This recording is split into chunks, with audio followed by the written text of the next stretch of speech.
Hi everyone, welcome to the Car Chat podcast. I'm Sam Moores, and with me this week I have Mr. Dan Prosser.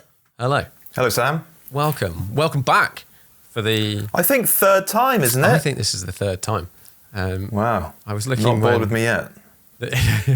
Well, it's been a while. The first one was in 2020. This was pre what you're up to now. Yeah. Ish. Yeah, it was. And then the next one was 2020. We sort of semi-annually. Okay. Once a year. Can you tell the audience a little bit about sort of who you are, what you do? Yeah, so since we spoke, my sort of work setup has changed a little bit. So I'm a car journalist, and since 2017 or something, I've been a freelance car journalist. I was at Evo for a few years before that. And when we last spoke, I was probably writing for lots of different clients and doing video bits and pieces for different clients. Yeah. Now I'm full-time on my own project, the Intercooler. And you've had Andrew Frankel on, haven't you? He's my co-founder on the Intercooler. And since the start of this year, it's been my full-time thing. So I haven't actually written for anybody else for the best part of a year now, which is odd. But, you know, starting my own thing, trying to build it up into a sustainable business is what I always wanted to do. So, yeah, I'm loving my setup at the moment. That is a massive change, because I think when you were on last, which was was about April 26th was when it got uploaded. Now, whether that was when we recorded it was probably a couple of weeks before then. I think you were still making videos for Piston Heads and probably writing for a few different people and whatnot. So you had an employer as such, not all, you were freelance. How has that change been now? Because now I guess it's all on you. It was all on you before, but it's more on you now. It's totally different. And probably calling myself a car journalist is not accurate at the moment because, when you're running a business, there's so much stuff that you have to do that has nothing to do with driving cars and writing about them. Yeah. So that's probably, a third of my time is actually doing car journalism. The rest of it is certainly earlier this year before we launched our website. We launched it about 4 months ago. And so for months leading up to that, it was just working with our brilliant web design agency. That's not car journalism, trying to design a website. And then there's sort of strategizing around marketing of a young business. That's not car journalism. And then there's all sorts of tedious mechanical stuff that, because we're a small team, I have to do. Paying invoices, doing VAT returns, tax returns. That's not car journalism. So the big change for me is that most of what I do now it's startup life. That's what it is. It's startup life. And when you are a founder of a small business, you do so many different things. We've got our own podcast, and recording that, uploading that, editing that. We were just talking about how fiendishly difficult it is to do a video podcast. People won't believe it, but it's a weirdly tricky thing to do, isn't it? To do it well. It goes. So there's just all that stuff that is new to me. Yeah. And I guess do you get shit from other more conventional journalists being like, you know what, you're not such a journalist anymore? None of them have yet. Maybe they're thinking it though. But it just in the last since we launched the website, because so much of my time was being taken up by the design and build process. Once that was up there and it had settled down a little bit, it freed up much more of my time. So I've been able to get back to driving more cars again and writing about them. So certainly in the last 3 months or so, we've been doing more conventional car journalism, which is what I got into this line of work to do. Yeah. So yeah, that's a great thing. And actually we've got plans to do much more of that stuff. So hopefully, and if we bring on a bit of support behind the scenes in the business, that frees up my time to get behind the wheel, get back to writing about cars, which is actually what I really want to do. Have you enjoyed the sort of hopping around and learning some new skills and diving into bits and pieces along the way? Actually, yeah. Like it could be super frustrating It really can be, and particularly when you feel pulled from pillar to post and you don't get to focus on one thing for a few hours at a time because an email comes in or a phone call comes in and it drags you away and you have to go do something else. That could be frustrating. Yeah. But, you know, compared to a few years ago, I now know about websites a bit. I now know about podcasting, and I now know about editing podcasts. I now know more about marketing, about the mechanics of running a business, about, you know, so many more varied things that are always going to be useful. And I've still been able to, I think, improve my car journalism as well. So that's the big benefit, you know, of a startup, is that you do so many different things and you just broaden your skill set. And yeah, I mean, it's massively frustrating, but you have to remember that you're doing it for your own benefit. Yeah. You know, when you're pulling those long hours, but it's for your business, you don't really mind so much. It's very different, isn't it? Because you're like, well, if I'm building, every minute I put in is value in that I'm also not paying anyone else, but like it's going into hopefully me down the line. Have you found, I guess, because you're saying, you know, you're doing less automotive journalism, you know, writing, driving, have you then started cherry picking the things that you do a little bit more? And also, I guess, because you're not 100% reliant on your personal writing output to sort of pay the bills. It's more the wider business. Yeah, so if I only go off and do a job if I really want to do it these days, and a lot of stuff, you know, we're very lucky. We get invited to lots of launches and things. But you have to be disciplined with your time. If I did everything, you know, there'd be so much behind the scenes of the Intercooler that just wouldn't get done. So I have to pick and choose. But that does also mean that if you get invited on the launch of the facelift of some SUV that you don't care about, you could just say, sorry, I can't make it, too busy. So I haven't done a job that I didn't want to do for quite a while now. Which is great. You know, that's the way I like it.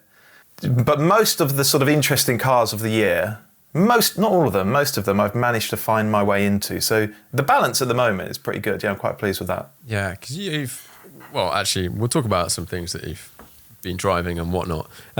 With the website, has that been quite a different, like, how has the sort of business, but also the Intercooler changed with the addition of a website? Because you were creating a lot of content before and it was on the app. How has the website sort of shifted that? So it's allowed us to find a different audience. So we weren't sure quite what was going to happen, if all the app subscribers were going to come across to the website and abandon the app. But our initial subscribers, most of whom have been with us since the start, since we launched the app a year and a half ago, they love the app and they're very happy where they are. And so they continue to read and comment over there. The website there's some overlap, but it's a separate audience. And what we're seeing is a website is so much more visible. You know, that's obvious, isn't it? And it's easier to share links and through SEO, people stumble upon it in a way that they don't with the app. And so the website is where we're seeing the growth. You know, and that's the fundamental, that's the crucial point. The website grows, and there's more that we can do around it to make it grow more. And we're going to start doing what we hope is effective, sophisticated marketing in the coming months to really push the website. So it's actually, although the content is the same, app and website, having a website is a step change for the business. It's massive. It's a big investment, but it will make a profound difference to the business. And also, it allows us to make the most of what it is that we do. So most of our content is feature content. You know, it's not the typical, newsy stuff that you can find anywhere else. It's bespoke feature content. And we're doing more getting out with a couple of great cars, a gorgeous location, great photographer, and producing, you know, beautiful bespoke stories. But our website allows us to take that to the next level. You know, if people listening, if they haven't had a look, go and check out the-intercooler.com, and you'll see that when, you know, one of our stories, particularly when we've been out and photographed it for ourselves, they actually look beautiful on the screen. They look lovely. If we've got great images, the way the articles are laid out, it looks stunning. And the key thing is that there are no ads. There are no ads on the Intercooler, and so there's nothing popping up. There are no flashing banner ads, nothing distracting you. So, you know, we think, and we would say this, but we think it's the best reading experience that there is in the car world, because there isn't actually another digital car magazine that doesn't carry ads. So that's what we set out from day one to do, and a website just allows us to do that more effectively. Yeah. I can totally see that, and that is definitely a problem with podcasts as such. I think they're getting better, but it's a bit like it's this sort of secret thing that you kind of need to know about, which is really awful if you want to reach more people. It's a tough game, that, isn't it? Like, it's hard. It's a tough game, that. And actually, I don't know what it takes to double an audience or to triple it. I don't know what that takes. It doesn't sound like a particularly ambitious thing to do, but like when I look at like the growth of my podcast over time, and I'm like, okay, but if we like double the audience or 5 times my audience, which doesn't seem like completely insane over time, it would that would be great. That would be, returns would be much better. It would be a much better business, etc. All that stuff. And but then you try and go about and do it, and it's not that. You then have to start thinking out the box. It's really not. You've got you've got to be doing basically other stuff, I think. Yeah. That then just goes, oh, by the way, I also have a podcast. Yeah. It's very tough. I think I heard you say before that when you started, you just assumed that if you keep doing it, it would grow on its own. But it doesn't seem to happen that way. And so you're right. It might be that the podcasting space in automotive is fairly immature. It might be that the audiences are yet to arrive, and it might just happen over time. I don't know. I don't know if that's true. It does happen. I think the style of podcast, and you've now done both, but the style of podcast probably makes a difference. If it's you two guys chatting, that is a very good, let's say that the 2 stars. You have a group of people that chat every week. Yeah. And the most popular one, I think, Smith and Sniff, I think they're still the most popular. Yeah. 2 people chatting. You don't have to worry about organisation too much. You know that person's going to be around. You can plan it, etc. You have to come up with things to talk about, which I imagine is slightly interesting. But the other is booking guests. Booking guests, a whole nother dilemma. You've done some of it. But then you do get the draw-in from their name. They've got an audience. Like, you get a bit of that each time an interesting new guest comes on. And yeah, because you've done a app-only series, haven't you? Yeah, so it's for subscribers only, although we're reviewing that at the moment. It's a guest-based podcast series called Last Blast. And if you listen to it, you won't have to think too hard about what our inspiration was. We joke about it, it's desert island discs for cars, really. That's the point of it. But no one's done that in the car. Well, okay, I don't think anyone's done that in the car space before with a particular format, interviewing guests. And we've been very lucky. We've had some brilliant people on. One of them was Adrian Newey, the Red Bull F1 designer. Pretty mega. We had an hour and a half of his time, and I just wonder what that's worth. If you're a race team, what do you have to pay to get an hour and a half of his time? Well, it's declared and also undeclared. Let's not get into that.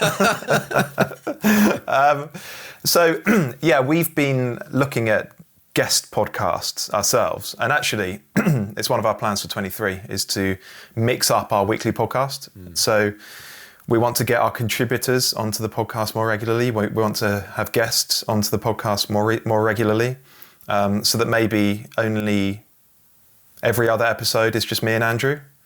And we want Sounds like a good idea. Just mix it up. And we want to do more Last Blast.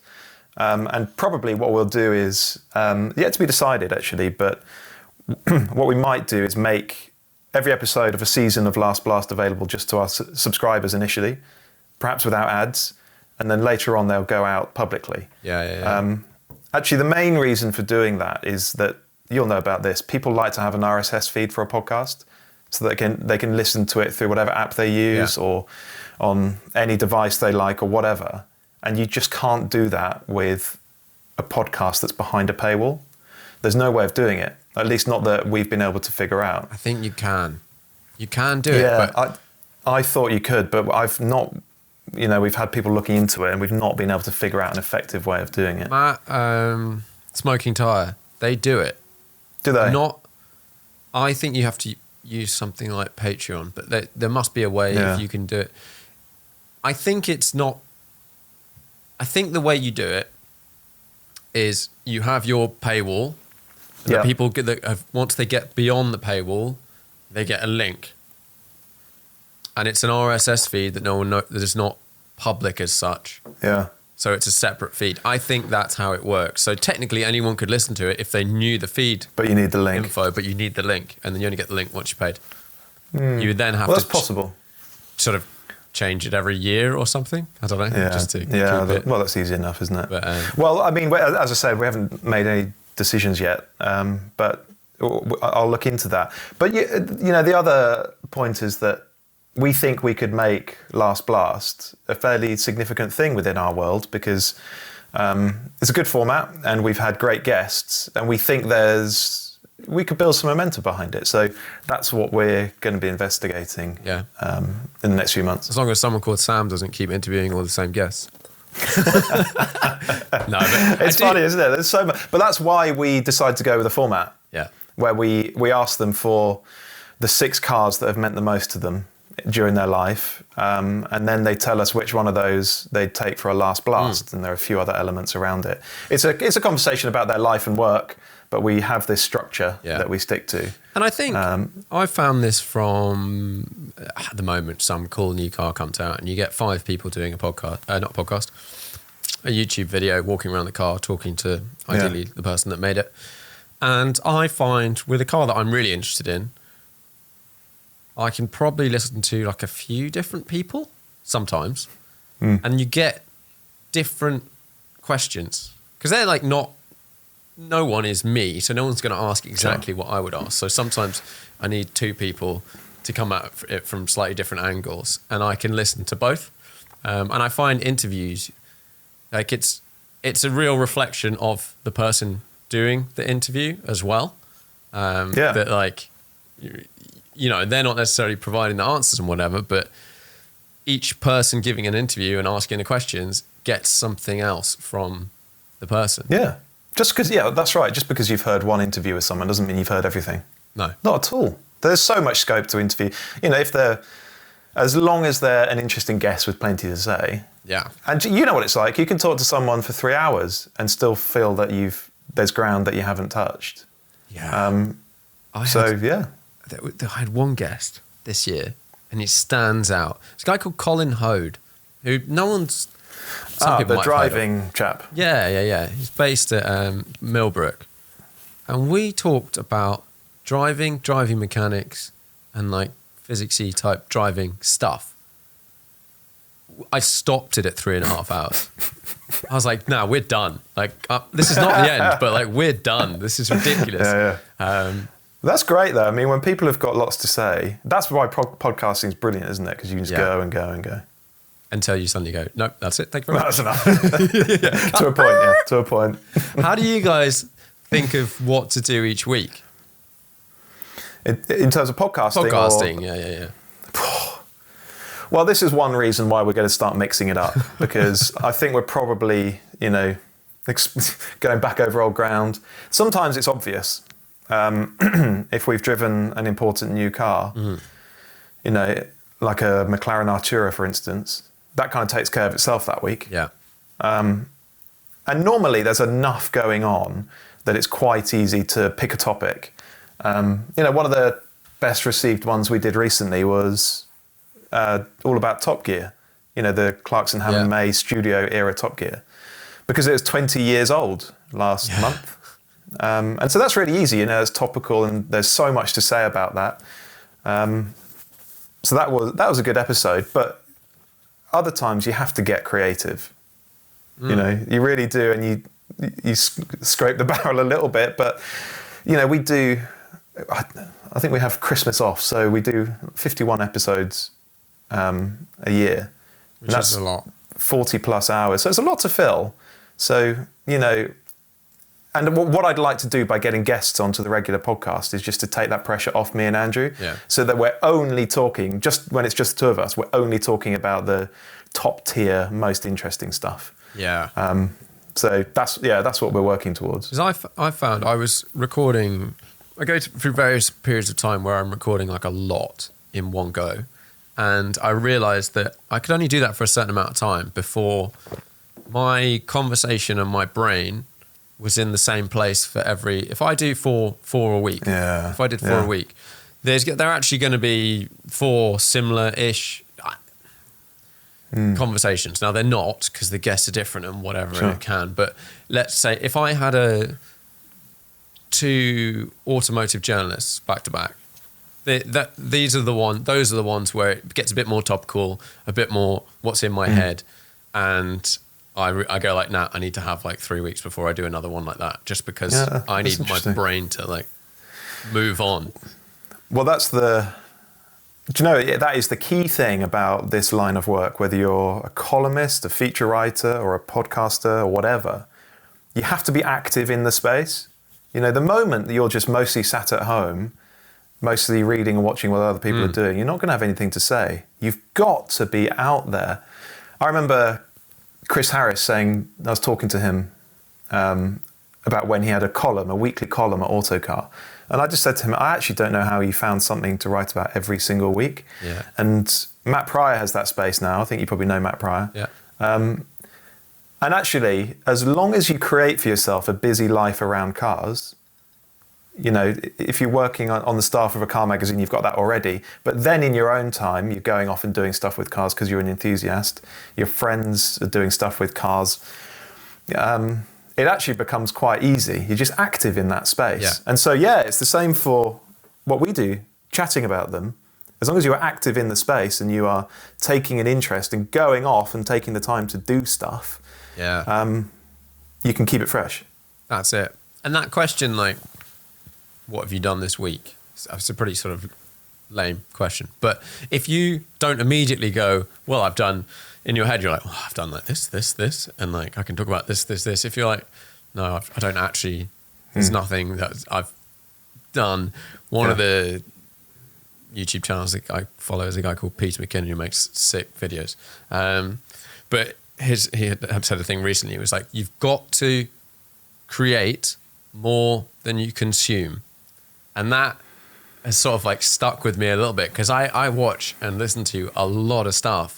And I realize the more I do that, the less I sort of have to give out into the world. Like if I'm just sitting there and being like, oh, that's interesting, and this is interesting, and this is interesting, but not doing and not like making stuff, then my brain just slowly like fizzles away. And ultimately you haven't really got that much to talk about if you're just consuming. Also, you're not going to be original, are you? No. You're not going to have your own points of view if you're not going out there and doing stuff.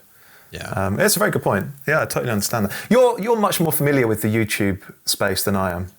We're trying to figure out how the Intercooler does video, you know, and how we do it a bit differently, and how we can make a name for ourselves on YouTube.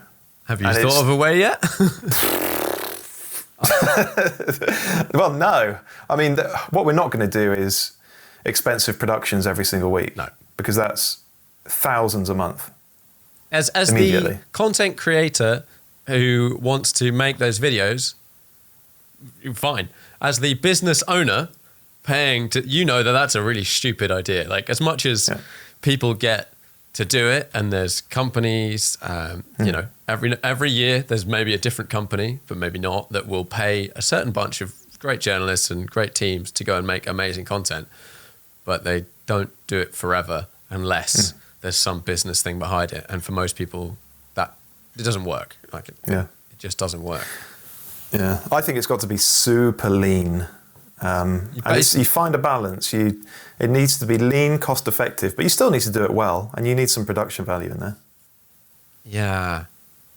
It's tricky. It's really tricky. And I think the only way to do it really is the business side of it has got to be not related to views as such. Yeah. And for you guys, it's going to be a marketing tool, isn't it, really? It's not going to be so it's going to be a cost, and then it's like, what can we keep that cost? Ideally it covers some, but what can we keep it down to still work? I don't know. That's right. Something that I think is interesting from the sort of YouTuber, car-y type people, or someone like myself or something, is all of those people can do all of the things. They can't write anything, but they can talk to camera, record something, and edit it. And I know there's a lot of, if you're a conventional automotive journalist, that would not be a skill set that you've built up at all in the slightest. It's learning.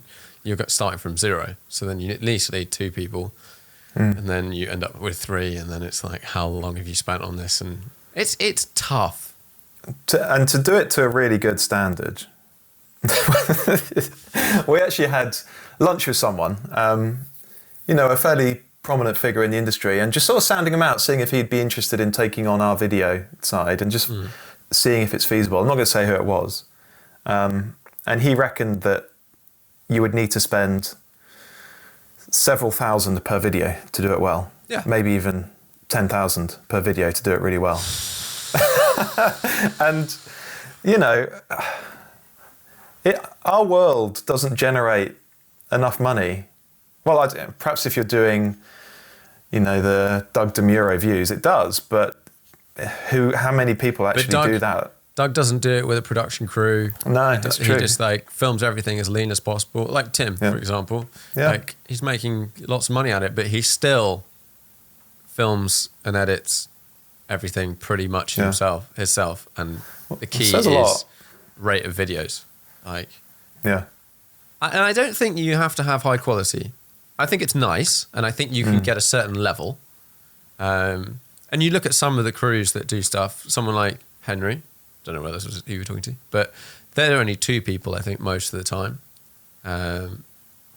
You see a lot of what people can do with at least one person on site. It's not as slick, but you can do a pretty good job. If you go outside of the automotive space and see what people make in the sort of vlogging, definitely in the photography, film, because obviously they're mad into it. Really? The sort of things people make from one person is easily quality good enough.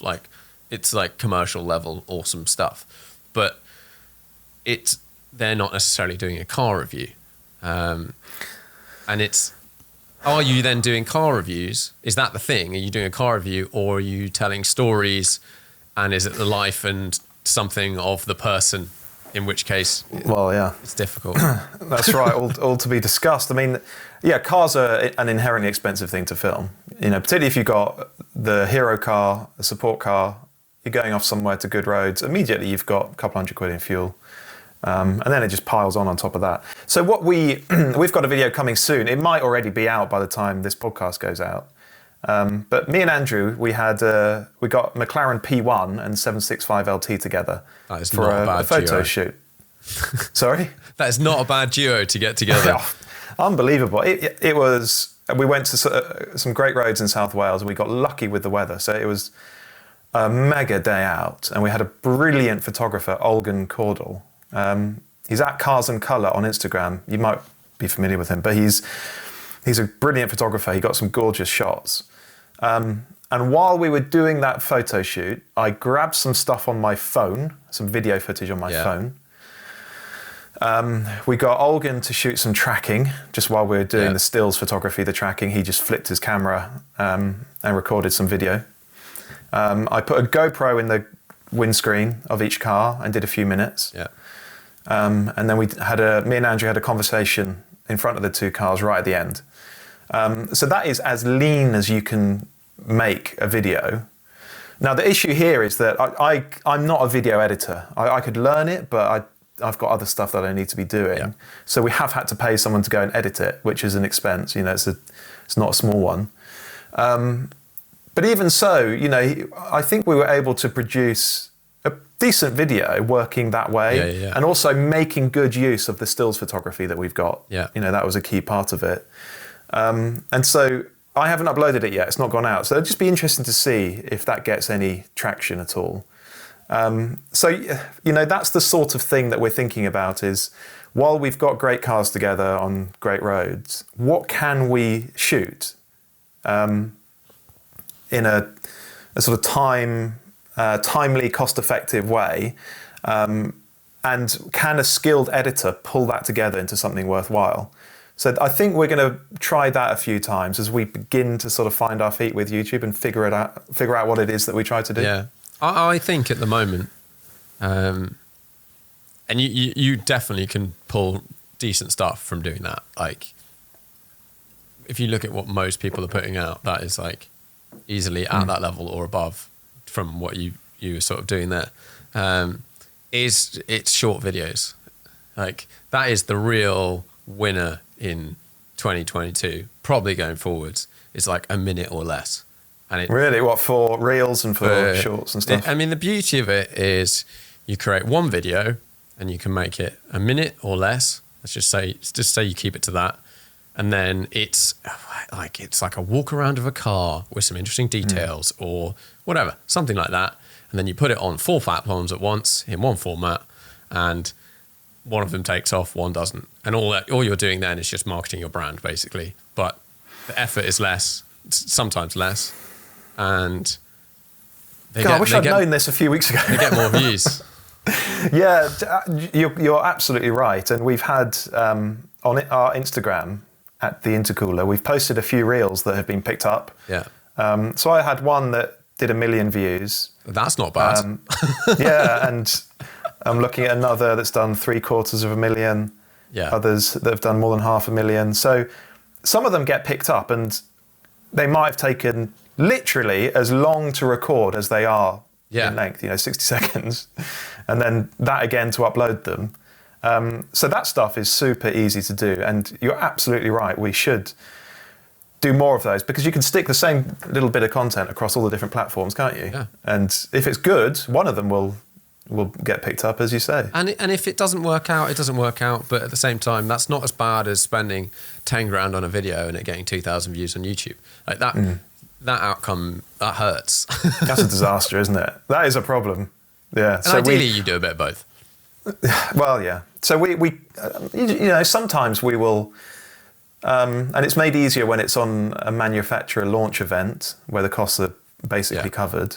So sometimes we'll do bigger productions that are a bit more ambitious, cost a bit more, but it's just not feasible while you're building a YouTube audience, because the ad revenue is not there. So you have to. It's never there. That's right. Yeah, it's never at 10 grand a video. You can never justify that. No. And then you're running ads, and then you can make it work, but then it's still a volume game at that point, not a high quality video. It's a really, really interesting challenge, actually, and it's interesting to hear your thoughts, because I think you're more familiar with it than I am. But I should sell myself as a consultant in this space. You should. Yeah, you probably could. There'd be lots of people interested in what you think. But it's a funny old game. It is. So you mentioned driving 765 LT and P1.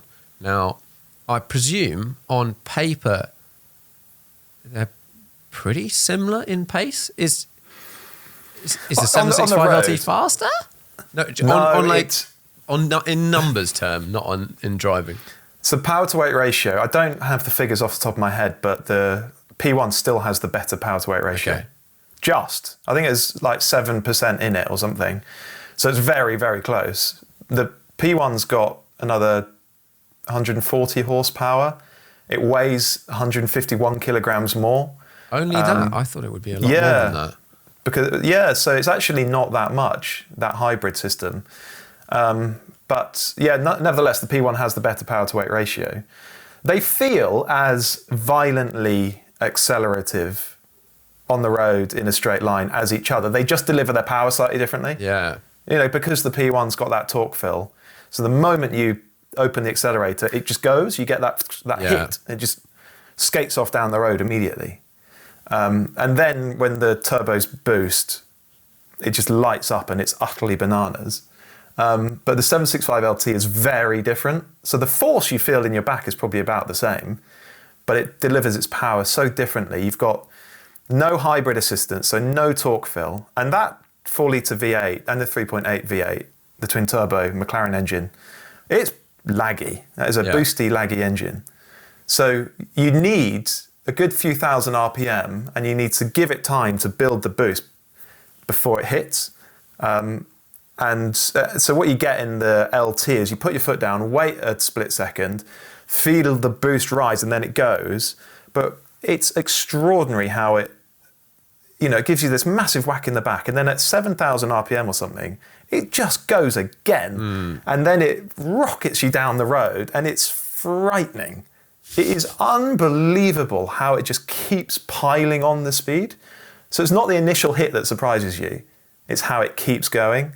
And in that moment, in second, third gear, above 6,000 RPM, that's about as forceful as I've ever felt a car accelerate. Yeah. It's frightening.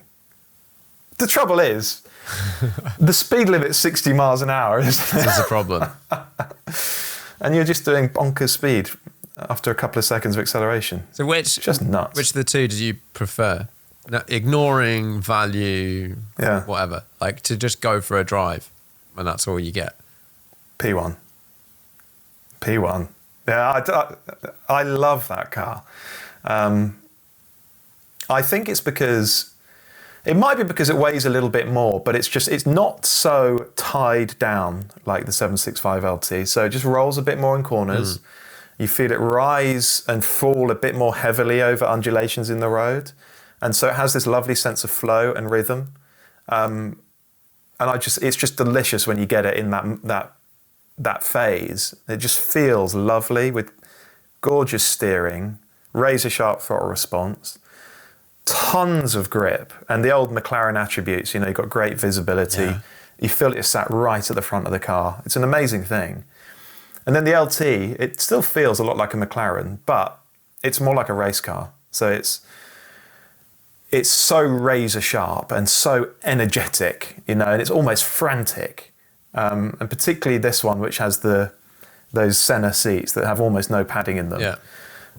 So it just feels like a racing car, and it's frenetic. It's probably, technically better because it's got better body control. It rolls less, but it's just so manic, and I don't feel that same sense of flow and rhythm in it. Yeah. And which one is ultimately quicker? I don't know on the road, nor do I know on track, actually. Probably the P1, because it can squat down, can't it? And that wing comes all the way up. I had someone talk about, it wasn't this, but it was an interesting debate that I'd not thought about it. And it was, so they were talking about Nürburgring times of new RS, which I know you've driven, we should talk about, and versus the 2RS MR. Oh, yes. And it was like 1 lap, 2RS MR faster. 3 laps, 3RS will be faster. Because, and I think the P1 will be like this, because you get 1 lap and it will drop everything and go really quickly, but also it's a bit heavier and it will wear the tyres a bit more.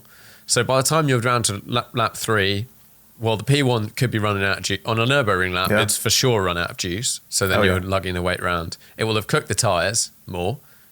And so the difference will drop off significantly, whereas something like a 3RS is much more even in terms of tyre wear and will just keep banging that lap time for It's a very good point. laps. It's a very good point, but it also illustrates how much bollocks lap times are. 1 lap, that's what we're talking about, 1 lap. Yeah. As if that matters. It's not qualifying. We're not Formula One drivers, Yeah.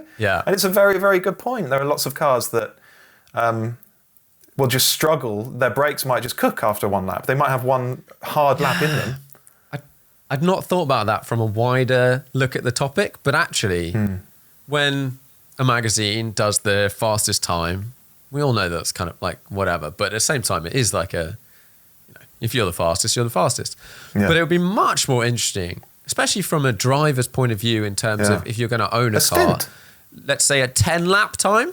Yeah. Let's say a 10 lap time at like Silverstone. This is genius. This is genius. Someone's going to pick this up. Maybe it should be me or you. One of us has to do it. But yeah, even if it's just 5 laps, a 5-lap stint would reveal so much more than a single lap. So much. That's really interesting. And you'd see how the tyres fade. You'd see how the brakes fade. If it's a hybrid, you'd see how that electric boost fades. Yeah. And it's much, much more relevant to how owners use their cars on track. You go out and do 5 laps, maybe 10. 5 is probably... if you're in an RS or something, you might do a bit more. But most cars, I reckon, about 5 laps before things start to get absolutely mental. And that is enough time to fully show up. Like I had an M2, and in stock form, I took it to Bedford, and it would not do 5 laps. Like your that's hilarious. Your like brake pedal, it would do it, but your brake pedal's getting really long. And those cars that are on paper really fast, let's say like an Aventador SVJ or something, I imagine after 5 laps it's getting really. All these cars that are really heavy, like a new M3 or something. Yeah. All cars are really heavy now, but like something like that after that period of time, the deficit to its ultimate lap time, like that would be a great figure, wouldn't it? That's brilliant. How far off your first lap is your 5th lap? Yeah, and you'd call it lap time decay. What's the decay from first to last? But also, again, from a driver's point of view, a really good, well-sorted car will allow you to be consistent lap after lap. And it might fade a little bit because these things happen, particularly with road cars. But you'll be able to basically hit the same apexes, same braking points and so on. But a bad car would make being consistent very, very difficult. And that would show up in this little test that we've just devised, which is genius and absolutely needs to be copyrighted straight away. But it's, so interesting. It's a much more real world, much more realistic bit of insight. Yeah. I think it's brilliant. I mean, there are practical issues. When do you do it? Where do you do it? Well, yeah, and if you've got 5 or 6 cars, or 10 or 12 if it's a car of the year type thing, suddenly that's half the day gone. If you're a magazine type person, team, and you have some time on track, then doing 5 laps is probably what people actually do. I know some, they go do like an out, then a fast, and then an in, but like that's pretty. Yeah, you're going to have some familiarization, and you could even have it where if it's the same driver, assuming it's going to be the same driver, they don't get to drive the car before, and then they get to do it. So you'll see it go, the lap time drop. Yeah. Not this, you've got the car all day, go for your one. It's like, no, how quickly can you get to the limits of this car? Because that in itself is another. That reveals something. And I think that was one of the things. Another thing about the Manthey Porsches is it's not necessarily that just they're faster around the Nürburgring, but they're easier to drive fast. That's the main thing that everyone who's driving them says. They're easier to drive fast, and therefore you can drive faster because they're just easier to get to that limit, and then they're also capable. Whereas it's such an important point, and again, it just reveals how lap times really don't tell you much about the car at all. And also, let's not forget, the people who are setting these lap times are gods. Yeah. They are gods. The rest of us wouldn't get close. But in a really well-sorted car, you'd stand a better chance of getting close to that ultimate lap time. Yeah. So I mean, we could reveal so much more about a car just by timing it slightly differently and presenting the data a bit differently. And do you think it's really interesting? Do you think that takes? I think that wouldn't take much explaining. You're person that's just going to quote a Nürburgring lap time and the acceleration figures, and not look at anything else outside of those numbers, like weight, who's made it, power, whatever, who set the lap time, was it legal, any of that sort of stuff. You're a person that's done a little bit of track driving or whatever would go, oh yeah, no, that's really interesting, and like it's a much more insightful test of a car, isn't it? I don't know why it's never been done before. It will be. It's got to be done. It's got to be done. Well done. So one of the things, one of the cars I just mentioned, new GT3RS. Yeah. Talk to me. Okay, dreadful. Let's do this from our new metrics of getting in a car from fresh. I know you I think it was it wet when you drove it? Oh, it's awful, yeah. Not necessarily the best. But how quickly could you get used to that car, and how quickly did you feel like you were pushing the car? Let's do this from this new 5-lap angle. Oh, do you know, the conditions so compromised my time in that car. And particularly because it started off soaking wet. By the end, it was halfway to dry. So it's really hard to figure out how close you're getting to the limit of that car. when the conditions are changing by the lap. So, yeah, I think because it's basically a GT3RS and I'm familiar with those, and it has the same fundamental feel of a previous GT3RS or even the current GT3, you can get up it quite quickly. Of course, the big thing about that car is the aero. That's the big step forward that they've taken. It's almost double the aero downforce of the previous one, something like that. It's a huge step.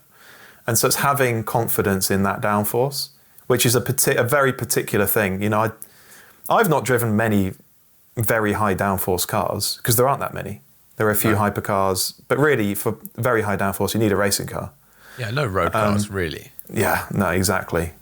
But the RS is getting to the point where it has meaningful downforce. And so having that faith in it, I was at Dunsfold, the Top Gear test track, and it's got those 2 quick corners. The follow through is the really quick one, isn't it? And it's very, very telling through there because you don't, well, certainly I didn't feel like I had a huge amount of confidence when the track was greasy, at least. But the moment you turn into a corner and get to the apex, you realise you could have gone much quicker, quicker, because the downforce is doing its thing. And what you feel is that in the quick stuff, even when you're not being super brave, the car just feels stable, really stable, planted. And then you get to the low speed stuff and it's just skating around, sliding all over the place because it's not being pressed into the ground. Yeah. So in that sense, yeah, you can appreciate all that downforce, even though it would take me a bit longer to really feel like I was exploiting all of it. Yeah. But because it's all these Porsche Motorsport cars are the same. They're easy to feel around you. They're communicative. They give you a sense of their grip and their balance. So they are fundamentally quite straightforward cars to get into and drive quickly. But of course, it's getting those final few tenths of lap time out of them that takes huge skill, huge commitment, huge bravery, experience, more than I've got. But this new one is a mega thing. It's a pretty cool Are thing. are you in, because you've had, I think you sold yours, didn't you? You had a 972, which is my favourite Still got it. GT3RS, but you've still got it, okay, fine. Yeah. So you've got what I think is the best one. Are you interested in this? If you got offered an allocation, would you have one? I think there's 2 separate questions there. If you got offered the allocation, would you have one? Yes. Because then if you don't like it... For whatever reason, yes, thank you very much. You take it, yeah, that's right. Yeah. But actually, it was the first RS of 99... Yeah, first since 991 that I've gone, actually, I would quite like that, and I would like to go and do 5-6 track days a year or something. Use it to go... places I wouldn't necessarily race a bit in the UK, but like go to other interesting places, to take it on a little bit of a road trip, to drive other tracks. And one of the main things is the downforce. I'm like, that's interesting, but I've driven stuff with downforce, so like, okay, yeah, fine. It'll be fun. It'll make it significantly faster than anything else on a track day, which is not necessarily beneficial.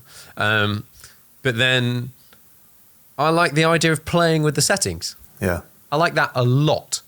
Yeah.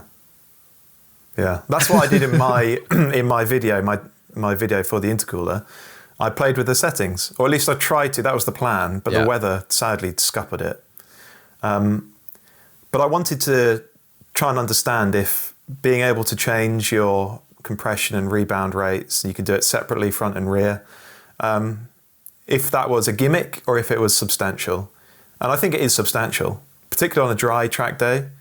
And particularly if you've taken some time to understand what compression and rebound mean and what making a particular change is likely to do. Yeah. If you've got your head around it, I would love to spend track day after track day. Basically, you just spend the day tuning the car for the track and just trying to find the perfect setup. Yeah. And I think that would be really interesting and engaging and fun.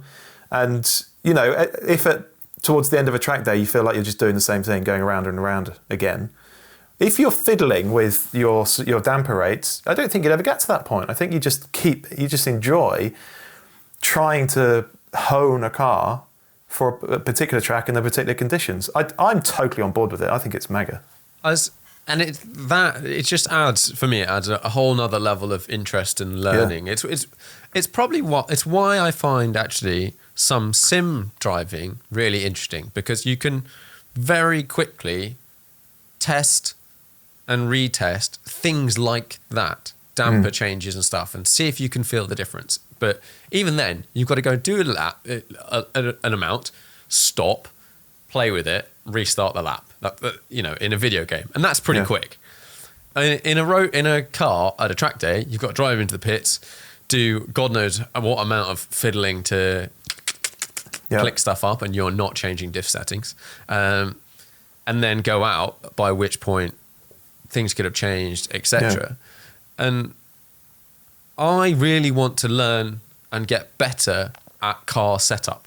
Now, there's loads of stuff outside of those particular things you can change, but as a starting point, being able to change those compression, rebound, diff, whatever, those things, to play with that in a car, I would get so much more out of that than just doing a track day. Because ultimately, track days, so much more. You're kind of having fun, but you're not really necessarily learning much, or it gives you something else to do.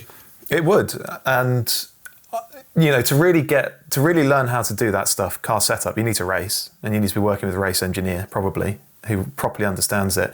But at least in the GT3RS, you could begin to learn that process. Yeah. And I know lots of other cars have offered, manually adjustable suspension before. Very few allow you to do compression and rebound separately. The RS does, and it also allows you to do it from the steering wheel. Yeah. And on the go. So you could, theory, make changes lap by lap without coming in. Yes. That is a significant difference. Yeah. Oh, it's just massive. Be able to, on the start, finish straight, slow down a bit, let's try a few different settings. And with that car, I think one of the things, because I read your article about it, I thought it was quite interesting. One of the things you were looking at was the spread. Yeah. It was like, I know on my Radical, you've got 14 settings or something, but to be honest, and you can feel them, but it's like, it's stiff to really stiff. That's, that's where you're sort of dealing with. Yeah, so I wanted to figure out if it had proper scope, proper spread between softest and hardest, or if it was too minimal a difference to actually be able to appreciate it. And so what I did was I went full soft with everything, just to feel what the ride was like, what the handling was like. And then you make the most extreme change that you can, because that gives you the most extreme back-to-back comparison. So you go full hard, compression and rebound, front and rear, and immediately the ride changes. It's very different. It's just jiggling more. Yeah. Even the way it corners changes. There's less grip, particularly in the wet. If you make it stiffer, there'll be less grip. So it'll understeer on the way into a corner. It might then snap into oversteer. Why? Because I know this is how it works, but I was thinking, when I was reading your thing, I was like, okay, but why is there less grip? If a car's stiffer... Why, if it's stiffer, is there less grip? Because there's less weight transfer. Why? And it's weight transfer that pushes the tyre harder into the ground. Okay, but let's sort of test this a little bit. If you are in a car and you slam on the brakes, and you do it so that you're not like locking the fronts, you're going to get whatever it is, 90% to the front or something. And in you saying if those shocks are stiffer, you're going to get less than the full amount to the front. So again, it's a complicated thing, right? And there are exceptions, and it's just a rule of vehicle dynamics. Roll is grip. Okay, you allow a car to roll. It might be forward or back under braking acceleration, or in corners. Allow a car to roll. The weight transfer is more exaggerated, and the outer tyres, the ones that are working in a corner, are being pressed harder by that weight transfer into the ground. Now, it would therefore follow that if you want more grip, you make the car softer. So why is it that very fast track cars and road cars are stiff. Surely they should be soft. It doesn't matter. That's not quite how it works. It's because if the tyre is already generating really strong, good, consistent grip, you can make the chassis harder and stiffer quite a long way before you erode that grip. And you want to make it a bit harder because you want that control. You want precision, agility, response. So it's always a trade-off. It's always a trade-off. Racing cars are stiff because they have to have that immediate response, that alertness, that tight control. But if they're too stiff, they just won't grip. Now, imagine you've got a slick tyre underneath you and it's a warm, dry day, you have got outrageous amounts of grip from that tyre. So you can have a really quite stiff chassis because that tyre is still going to generate massive grip. If it gets slippery and you've got a very, very stiff chassis, you've got less weight transfer, and so the tyre's not going to be pressed into the road with the same force. So it's just a rule of vehicle dynamics. Roll is grip. But then, and in the wet, you will always soften a car off just to allow it to move around a bit more. Allow a bit more of that weight transfer. But then is it the? I need to talk to someone that like really But is it more about the balance of front to rear, left to right? Now there is overall, but like. The thing, what you're trying to do generally by, let's say, softening the front, or you can do the opposite to the rear, and it has the same effect, is like, let's say you want to add grip to the front, you might soften to the front, or you might harden the rear. Now, when you talk to, let's say, my driver coach, Ollie Hancock, and I go, what's fastest? And let's say in a radical. He's like, full stiff.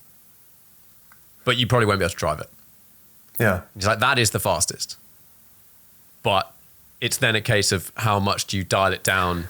But if you asked him in the rain what's fastest, I bet he'll say you'd soften it up a bit. I think so. But I wouldn't be surprised if it then comes down to like how bloody good are you at putting the exact amount of input into the steering that's like not too much. Because if it's really stiff, it's really easy to put too much. Yeah. And then just lose the traction on which bit. But if you can like millimeter perfect turn and keep it on that threshold, which is really hard. When it gets really stiff, that's the thing I think most people find is the car becomes much more snappy and the inputs you can put in have to be so much smaller and so much more refined. So with my car, we've found some middle ground somewhere between rank amateur and professional. And Ollie's like, your mate Jerome, he has it much stiffer, but I don't think you could drive it like that. And I'm like, what? Okay. And then I come back and I'm like, okay, I want it a tiny bit softer because I like to feel it move. Yeah. But then I would. But then it comes down to like how fine a resolution are you looking at? Well, that's it. And the best guys are very, very good. And this is an important point about the GT3RS. To be able to appreciate what those setting changes are doing for you, you have to be at a level already where you are consistent and you are quite quick. Yeah. If over a stint, over 5 laps, there's a 5-second variability in your lap time because you're not consistent. And actually you're taking different lines the whole time, doing different things in each corner every lap. You're not going to have a clue what difference a setting change is going to make. Yeah. Because you're not consistent enough. So you have to get to a point where you are driving basically the same lap after lap after lap. Then you can make a change. You think, it's oversteering a bit here now. And then you start dialing it in. And you're quite right to say that all this configurability that you get with some cars, the GT3RS, for instance, it's not just about how stiff it is. It's about balance. And then it gets super complicated when you think, well, it's not just how stiff it is, but it's how stiff it is when the wheel's going up into the arch, and how stiff it is when the wheel's coming out the arch. And sometimes that's the difference between compression and rebound. And sometimes you want much more compression damping, but you want to take out the rebound damping. It's a phenomenally complicated thing, and I still have to think quite hard about it. And I've spent 15 years trying to educate myself on this stuff, more than that maybe. And I think without lots and lots of race experience, it's so easy just to get totally lost with all this stuff. And this is why in everything that I've produced about that car, the GT3RS, I've said Porsche has a responsibility to educate people on how to use this stuff. And it does. It's got to, because to the average man on the street who's able to afford and buy a GT3RS but has never even considered what compression and rebound mean, it's a whole world of mystery that they're entering into if they start fiddling with those settings. And they're not going to find it interesting or educational. They're just going to find it frustrating. Well, they might, because they could do what you did and go, I don't know what this does, so I'm just going to change this one thing, full right, full left. Yeah, and that's fine, but that's not exactly using it to its full potential. No, but you're learning a lot, actually. You're going, I don't know what compression does, and you could do a lap and go full one way, full the other way, and go, oh, well, more of that does this. Yeah. But I think, so trying by doing is a good way of learning. But I think everyone who, you need to learn, or people who are going to try and play with these settings should read up, educate themselves, or get your mate who's been racing before to come and help you, whatever it takes. And then they'll realise they don't really know it. They're like, I think I know this, but I don't. then they're exposed, aren't they? But it's a fascinating topic, and I think the more you know about it, the more you'll get out of it. Yeah, and it's one of the things, your point about the driver, because the driver makes a world of difference to all this stuff, and that was one of the things for me early on. And I still now go in and they go, what do you want to do with the car? And you're like, well, I'm not 100% sure I'm driving it correctly, so I'm not necessarily going to give you a comment. You can look at it and make it up. Sort of diving back to the 3.5 hour podcast I did with Colin Hode, one of the things we talked about was this. And he trains engineers. He does like normal driver coach, pedestrian people, whatever. But he also does engineers for companies and just things like Nürburgring testing. And he's like, one of the things we have to teach them is we have to teach them how to drive.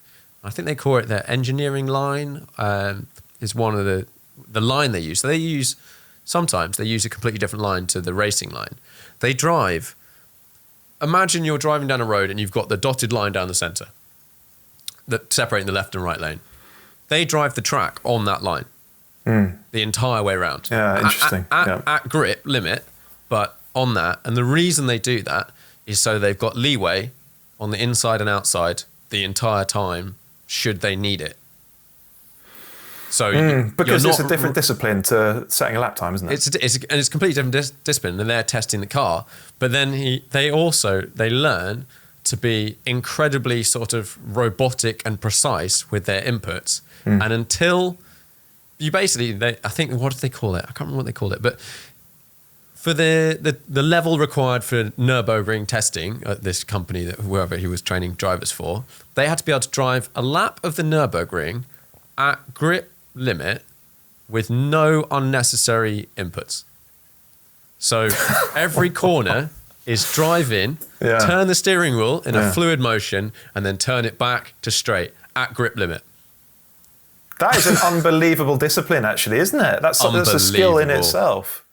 I've never heard that before. That is fascinating. And then, because you think driving quickly around a track is just one discipline, but actually that's totally different to setting a quick lap time. Well, I think if you can do that, of course, your level of your sort of skill level, like if you look at a Formula One driver, it's like Lewis or someone.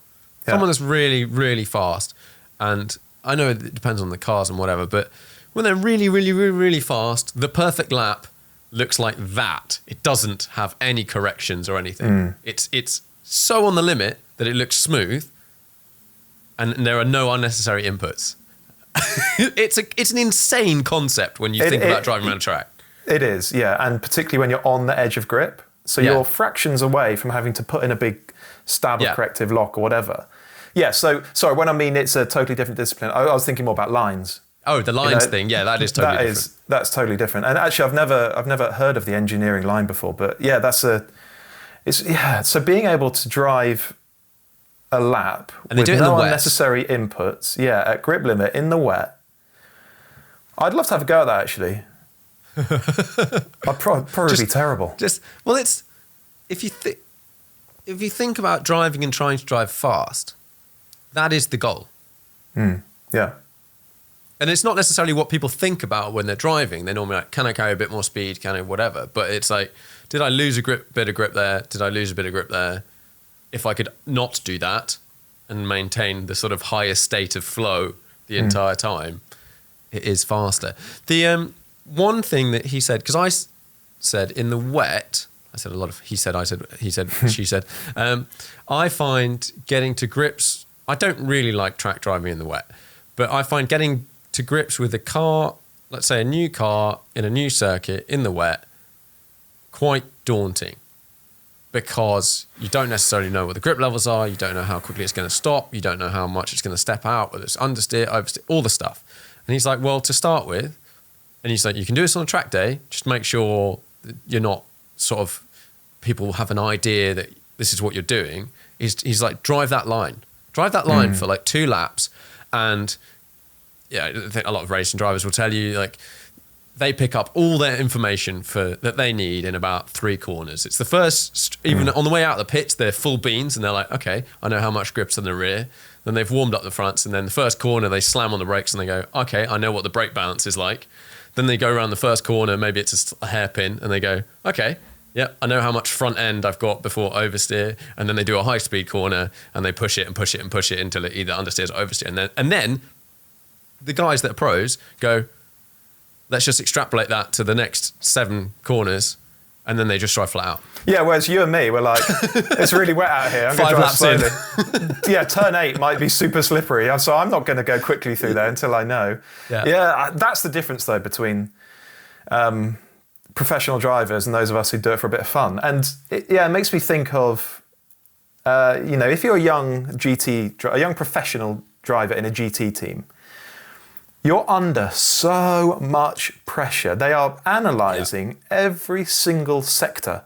And if on your outlap, there's a slow sector because you're trying to build up to it and feel the grip, they'll say to you, why is that slow? And if you do that too many times, you're fired.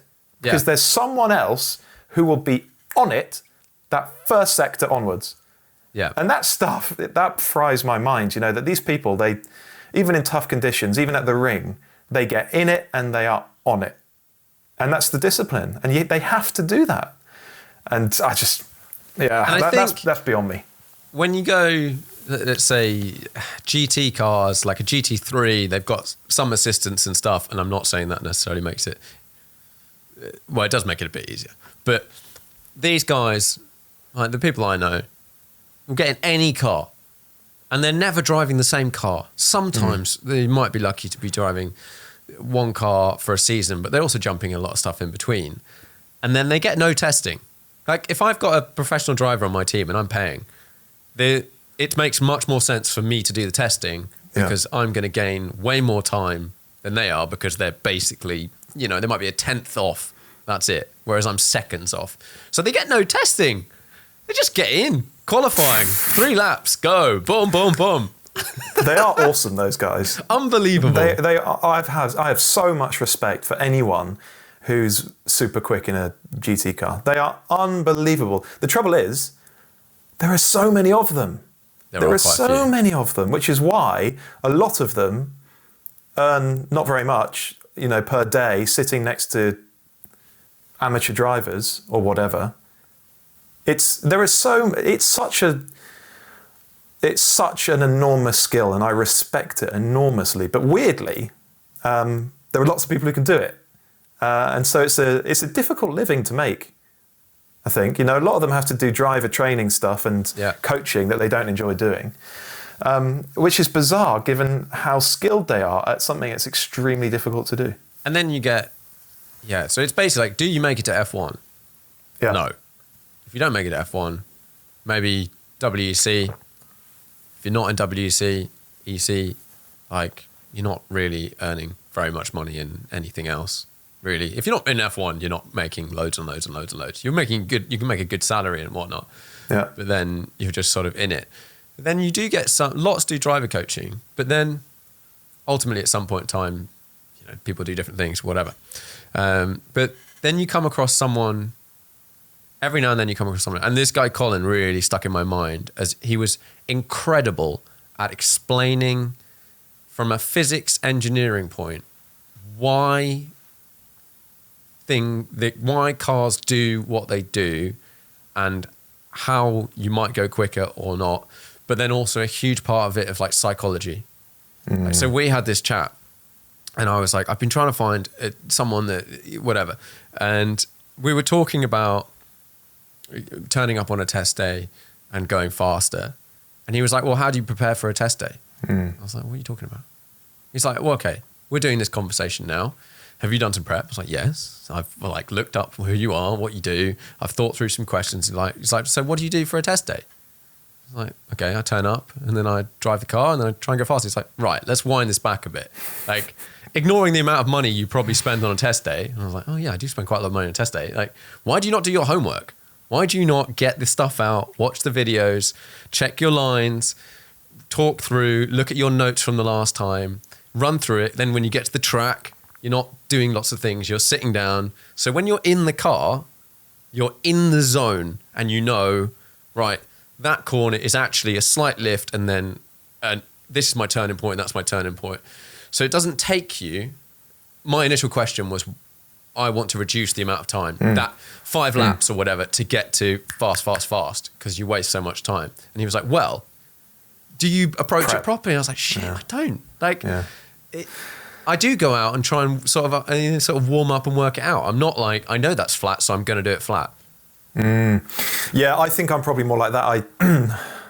Even if I know it is, I have to build up to it, I would have thought. You know, and I think I'd back myself. I don't necessarily mean by doing something flat, because on the day, your grip levels, whatever. But if you're in the right space and you've done all the prep and you know literally all your breaking points, all the everything, you're not thinking about what you have for breakfast, someone that's called you on the way, some work thing. You're just focus. You're going to be fast. It is then practice. It's practice at being fast straight away. It's practice at go out, warm the tires up, like bang, burn out. If you're going to go racing and if you're going to pay to go testing, it's an expensive thing to do. Why not approach it like a professional? It's a very good point. You absolutely should do your prep, take it seriously.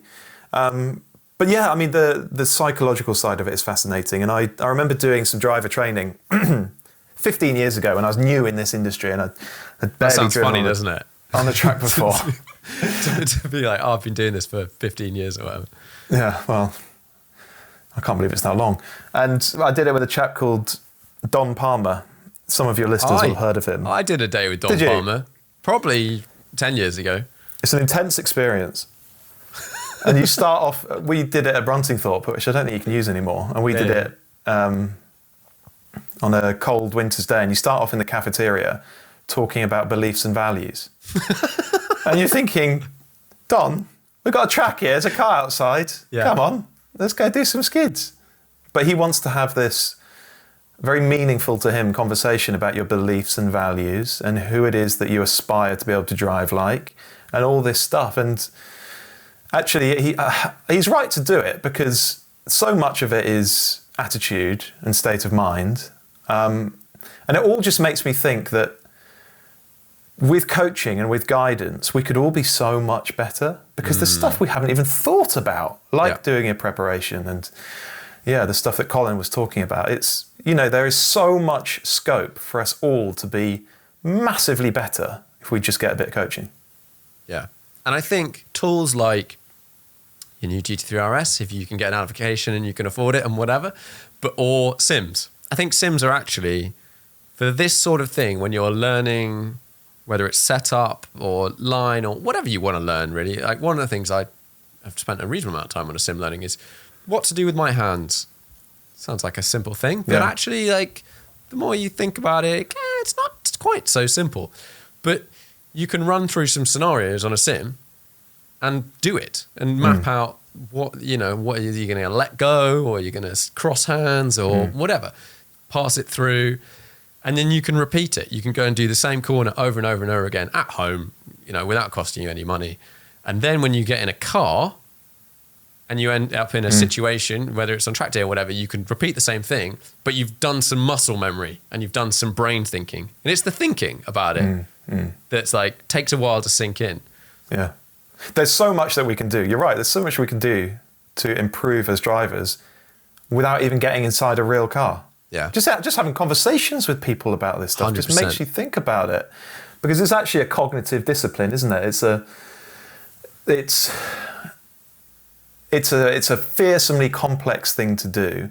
And the better prepared that you are, the more that you've thought about it, the much better off you're going to be. Do you know what? I've spent so little time in racing sims. But last week I went and drove one. And this isn't just like a gaming sim. This is next level racing sim. And this is next level for commercially available F1 sims. Nice. And I live just outside Bristol. Weirdly, this company that has built this revolutionary racing sim is 10 minutes from my house. You know, it's not in Motorsport Valley. They're not based at Silverstone. Yeah. They're in a little village in North Somerset. It's just weirdly 10 minutes from my house. And Ferrari have bought one of their sims for their F1 team. And until now, F1 teams would make their own because there wasn't one good enough commercially available. Yeah. This one, it's called Dynisma, it's the first commercially available sim that's at that level, and it's far beyond any other commercially available racing simulator or even what a team could construct for itself, which is why Ferrari has bought one and other teams are interested. What do they cost? Between 2 and 6 million. There you go. Okay, talk to me. What was it like then? Unbelievable. So I've not driven an F1 team simulator before. You know, they all have them. But I've driven driver training sims, which are, you know, a step above a typical gaming sim. Yeah. And I can't do them. I can't do them because they don't feel realistic. They require a certain amount of learning. All of these require a bit of learning. Yeah. I feel like I'm just trying to learn to drive a sim, and I cannot understand how it relates to driving in the real world at all. This one was something else. So it's all about the latency and the frequency, I think. So it's all about how responsive it is, how realistic it feels. And they had me drive an F1 car at Spa, which was mega. And what I found was that it's so realistic and it's so responsive that I found myself instinctively catching a car before I went into a slide without thinking about it, without realizing consciously that the car had started to slide. So it's that responsive that your instinctive reactions are still present and they're still doing the right thing, which is a proper head scramble for me. But I found myself driving it and the car would snap in a corner and you'd catch it and you think, I didn't even think about doing that. But somehow this simulator is giving me that information through the vibrations I'm feeling and through how the tub that you're sitting in is moving around me through the steering. So it's so realistic and responsive that even your instincts are still functioning. And you can feel when you go over a sawtooth curb or a sausage curb, you can appreciate the difference, and you can feel when the car is about to understeer. Like, you know, the instant you turn into a corner, if you've gone in too quick, even before it started to wash out wide, you just sense, that was too quick. And then it will start going, doing that understeered judder, you know, the worst feeling in the world. So it was amazing to drive a sim and to feel like you were getting on top of it, and I think I was, but also then to realise that it's so realistic that you drive it like you would a real car. And for the first time, I was able to understand how a simulator might actually be a beneficial tool for real race teams and real race drivers. It's an Super amazing cool. thing. Super cool. I think one thing, so I've tried a couple of those sort of driver development sims. Nothing like that. But my problem with the ones that I drove was they didn't feel it didn't. There was not that connection. Yeah. There was something off about them for whatever reason, and I was meant to be driving like in one of them. I was meant to be in the car like a Radical. And I was like, okay, but like it basically just didn't feel right, and I felt like my home setup at the time, which was a pretty basic one. It's got much better now. I don't know. I can see it. Yeah. You can see one behind there now. That's leveled up a bit. Was better. And I do actually think the games that you can buy, whether it's Gran Turismo or whatever and stuff like that now, are actually getting so good. It's not the same, but it's like they're getting so good that if you've got a half decent setup, you do drive them like you would drive a car. Like it one-to-one relates. It's not exactly the same, but you can take a lot of the information and then extrapolate it, or you can go learn some stuff. Like it's that thing. It's driving faster. I had this thing where I'd not driven my car for like a year or year and a half in the pandemic, but I had done some sim time and I'd had a lot of conversations like this with people about driving, and my brain had moved on a step and like things had clicked in place about being faster. And when I got in the car the next time, I was faster. And they were like, what the hell? Like last time, whatever it was, like a second faster or something. And they're like, I don't understand. And I was like, yeah, but like it's, if you've not moved your mental understanding of how to drive faster and how to be faster on a track or whatever, if you haven't clicked that forward, you will not be faster. You can pound around for as long as you like. Yeah. But if your brain is not trying to learn or trying to understand why and all of the stuff that seems simple, you're not going to get there. It's so true. Yeah, a lot of it is just applying thought and learning. Yeah. It's so interesting. I can totally understand how just having conversations with people can make you faster. It just improves your understanding, doesn't it? Yeah. And I think a lot of people look at something like driving fast, and maybe older days when people didn't have data and had a bit of less understanding of what they were actually doing, people would go, oh yeah, no, you just get into this Zen state where you just drive really fast. And I feel like he's associated with this company Dynisma, Darren Turner on the podcast. Oh yeah. And I asked him about that question. I was like, when you're setting like a really fast lap at Le Mans or whatever, like what's going through your mind? Are you in some Zen state? And he was like, no. Like as weird as that sounds, I'm not. He's like, I'm thinking, right, I've got to brake at the 50 meter board, turn in a little bit, lift, blah, blah, blah, blah, blah, blah, blah, nail that point, that bit of tarmac. But it's like dot, dot, dot, dot, dot, dot, dot, dot, dot. And I'm driving between all these reference dots that I know. And the more I drive, even if you're getting faster and faster, that makes sense. Like if you ask someone like Lewis what he's doing, I imagine he will tell you, he's like, yeah, I'm doing this. Like I'm consciously doing this. So interesting. There's that Senna quote, isn't there, where he talks about qualifying at Monaco in 90 or 91. And he says that it was out of body. An out-of-body experience when he wasn't conscious, he was just allowing it to happen, which is the opposite of what you've been describing. So it might well be that there are different drivers who approach it in a different way. I think, and I imagine there's different states. Like with a lot of the people that maybe if you've not done different things, if you've just done, let's say, karting racing, and you've done lots and lots and lots, and you've got really fast, but you've not done that breakdown, because now we get so much data from early days that you actually do start to get a bit like learning about suspension or whatever. You're getting data points for what felt fast, what was fast. You do something and you're like, that was quicker, and then someone tells you, you can then see why that was faster or why it might not be faster. I'd love to talk to a few other racing drivers about this, because my understanding is that you have to make it an unconscious activity. I think, or at least like it's quite far down your consciousness. Yeah, maybe racing lines and braking points has to be a bit more conscious. You're certainly not thinking, okay, I need to put in 30 degrees of corrective lock here. That has to be an unconscious judgment. That has to be a feeling thing. Because the fact of the matter is your unconscious mind can process so much more data.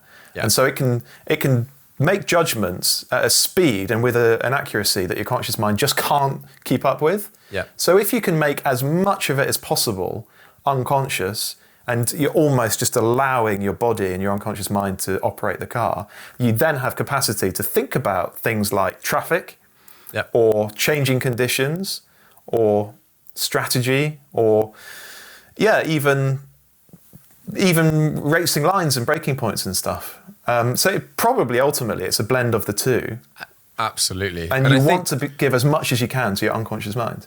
Yeah. And to be really fast, you've got to be operating at a level, whatever you're driving, you've got to be comfortable enough driving that thing that you've got 10% or whatever it is left for dealing with all the stuff that is not driving the car, because ultimately you're racing, so it's people, conditions, whatever. The mechanics of driving a car needs to be so far down your list of priorities. You've got that nailed. You know, you've done the repetitions. You've done 50,000 gear changes. You know how to gear change.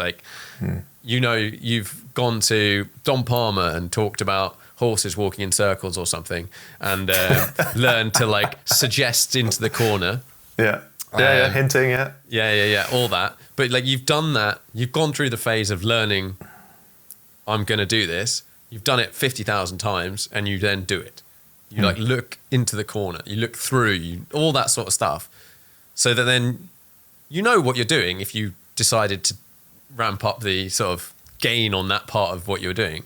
But you're doing all of these things naturally by the time you've got to this level. And the best have massive capacity left over. Massive. And they talk about Schumacher and, the best F1 drivers, you just know that they've got all this capacity left over. What they're doing with their hands. Yeah, they're making constant changes. The best are thinking about strategy when they don't even know what's going on around them necessarily. Or they're looking at the big TV screen, the big screens that they have around the circuit, and clocking what other drivers are up to. Yeah. The best are they're able to drive the car almost without thought, and then apply their thought to other aspects of driving and competing in a race. Yeah. And that is extraordinary to me that they can do that. At the level that they do it. If you were all racing 10 horsepower... we'd all be able to do it, yeah.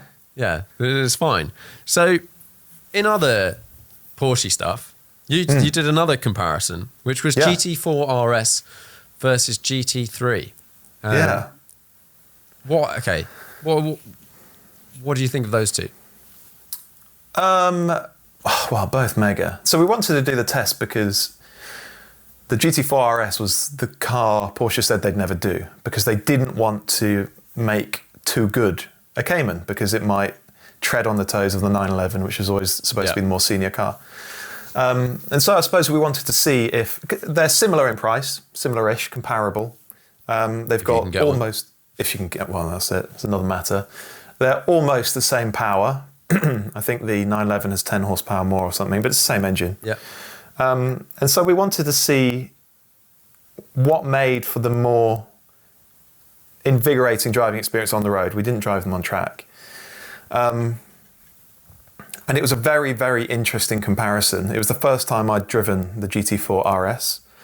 I remember being in South Africa in 2016 on a Porsche launch, and Walter Roll is there, the legendary test driver, the two-time WRC champion. He's a Porsche test driver. And at dinner, a few of us got chatting with him, and he could be quite loose-lipped, and he tends to give away secrets that he perhaps shouldn't. So the journalists love it when he turns up, because you learn stuff. And he let slip that there was this was 2016, he let slip that there was a Cayman GT4RS coming. And I was working on Evo at the time. I'm a journalist, so I'm like, great, well, I'll make a note of that, and I'll write a little news story that went in the magazine. And then a few months later, when I saw Andreas Preuninger on a studio shoot somewhere, he said, you're Dan, so you're the one who's writing about the GT4RS already. And he was really upset. It's like, sorry, it's my job. So I've been waiting a long time to drive this GT4RS. And it is mega, but again, it's like, for me, it's like the 765 LT. It's a manic car, and with those intakes there, it's loud, and the ride is tough. The lane outside my house, at the top, it's super bumpy, and it's a really poor surface. And I love driving cars across there just to get a sense of how stiff they are, how they ride. And this Cayman just thumped me about, and I actually laughed out loud because it was hilarious how stiff it was, how unyielding it was. And of course, once you pick up a bit of speed and the road surface is a bit better, the ride just settles beautifully, and it becomes lovely and fluid and composed in the way that a Porsche Motorsport car should do. Nevertheless, I always found it quite tough and busy, and just a frenetic car, whereas the GT3 was a little bit more supple, a bit calmer. It wasn't so manic in terms of the soundtrack. I preferred the sensation on turn-in with the rear-axle steering and with the double wishbone front suspension on the 911. So I just preferred the feel of it, even when you're not pushing really hard. Just that sensation of turning a car into a corner and how it responds. I preferred the GT3. And so I thought the GT3 is a better looking car as well. I mean, the GT4RS looks nuts, doesn't it? Does look nuts. Like a Le Mans car. It's crazy. But it also looks daft, with wings sprouting out and intakes everywhere. And so, the Cayman is a phenomenally capable car. It is exciting, but I would never, ever, ever choose one over a GT3. Never. The GT3 what about for a track me day? Well, I've not driven the Cayman on track.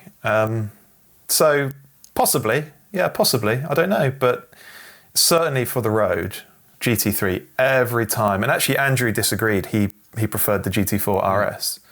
It won the test for him. But no, not for me. Interesting. It does... I've not driven one. I've not been in one.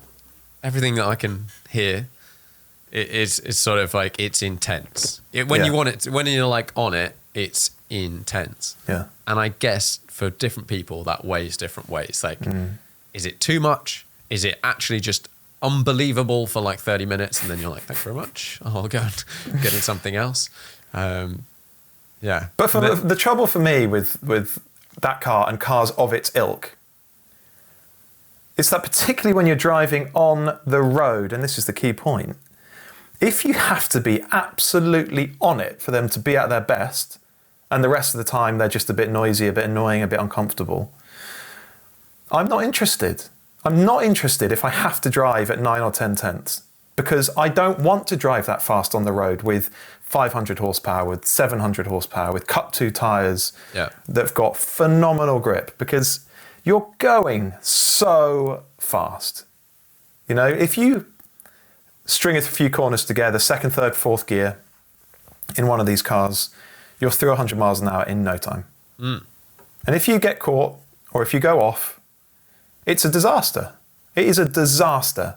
And so I, prefer cars that are more rewarding lower than that limit, and B, love cars that are super engaging and fun and exciting when you're not going that fast at all. So that's where I am with it these days. Maybe I've just got a little bit older, a bit more sensible, but I don't like cars that you have to absolutely hammer on the road for them to be exciting, because I'm actually just not prepared to do it anymore. But then even, of those two, and I guess, I don't know, which transmission did you have in the GT3? PDK. Yeah, so it's no slower, but it's just more. There's more about it that's enjoyable at lower speeds. Interesting. But then both of those are vastly capable at road speeds. And so a car that's I've only driven one reasonably new one, and it's a bit of a sad thing. I felt Fiesta ST. Yeah. When I found out that was the last, not happening again, there's not many sort of cars that have disappeared. I guess if a 911 disappeared, I'd be like, what the hell? But I really like the Fiesta ST. Oh, mate. I love that car. It's I so almost good. bought one, actually. I almost bought one a few months ago. But yeah, they are fantastic. And that is probably the best example of a car that's fun without going super fast. And honestly, I'm more interested in that kind of experience for the road. So I love the ST. And it's such a shame that they're killing the Fiesta. You know, they've got their reasons, of course. And they'll tell us that they'll replace it somehow, eventually. There'll be a little sporty ST one day. I can't see it being the same, but maybe it will be. So yeah, I'm gutted about that car. Yeah. I went to my first WRC event. I saw. 2 weeks ago, something like that. And that sort of kindled my love for... I've always sort of appreciated them, but like small little hot hatchy type fun things, because all the cars at these rally events are small, whether it's Yaris GRs or Puma that doesn't look like a Puma, looks kind of like a Fiesta ST, and all that. But also the people around the event are all in. There's a couple of people in like 208s and stuff like that, and I saw the 208s and was like, because I've got an E208. I was like, oh, interesting. They've lowered it. It looks pretty good. Put a little spoiler on it. Put some little flaps. I was like, I could roll with that. And then I'd have no range, so I'd have to ditch it. But it did make me think. And like, I had a Fiesta ST edition alone for a weekend, and I really enjoyed it. Like, really seriously enjoyed that, and not like it doesn't compare in terms of like cars to a GT3 or whatever, but in terms of fun, they really nail the fun at like road speeds and like without being a complete knob. That's what they're great at. That is what they're great at. I've had so many memorable drives in those cars, those STs. I just adore them. And you know, when you feel like you get to the end of a road and you feel like, oh, I hammered it through there. And no one knows because it doesn't make any noise, you know, and you've not come piling up behind loads of traffic because it's actually not that fast, not compared to a McLaren or a GT3 or something. You can hammer those cars without drawing attention to yourself, without taking risks, without upsetting people. And I'm totally in for that now.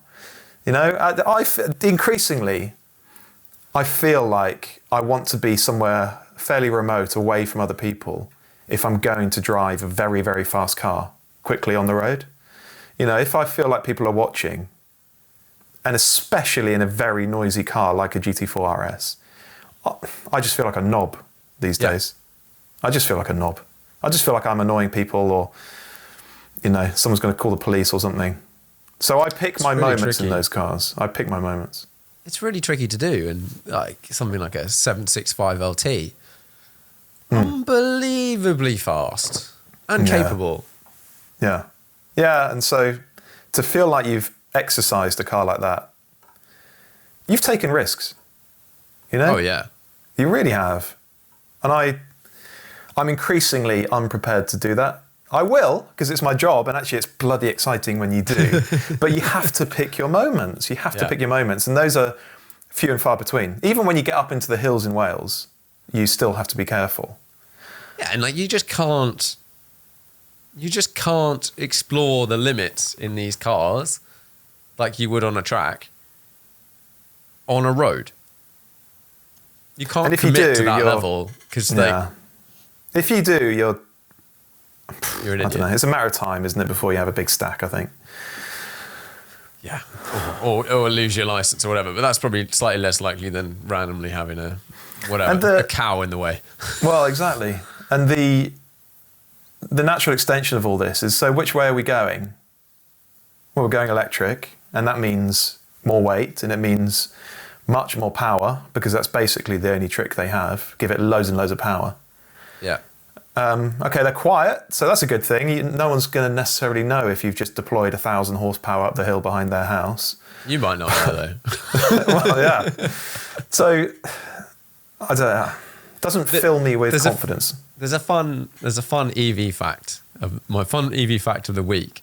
The EV Hummer, you can now buy it in the UK. People are importing it or something, and apparently it weighs 4.1 tons. It's pretty heavy, but the key part of that is it's over 4 tons. And apparently, if it's over 4 tons, you need a different license. You need like an HGV license to drive it on the road. Bloody hell!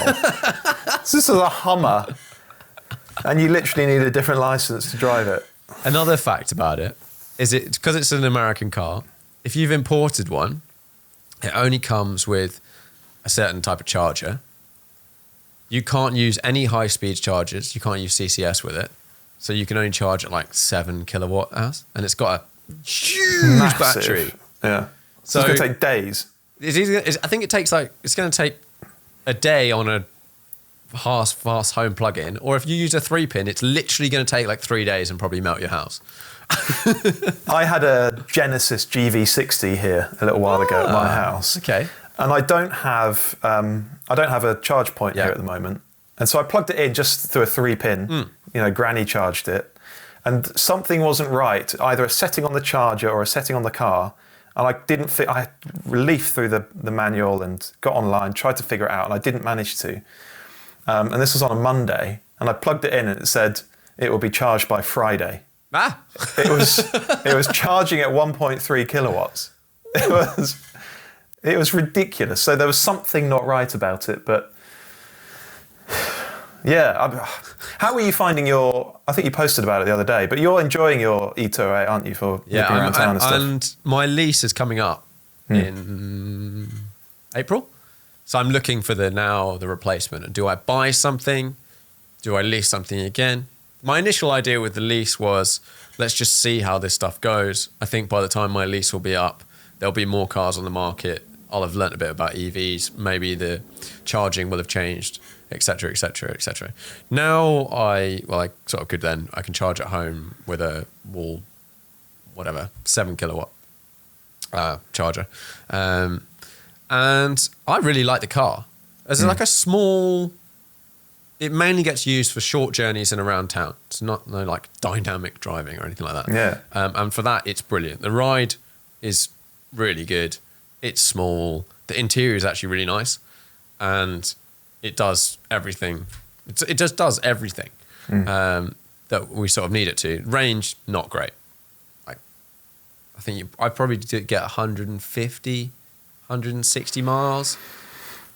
It's fine if it's your little town 200 car, in isn't town. Yeah.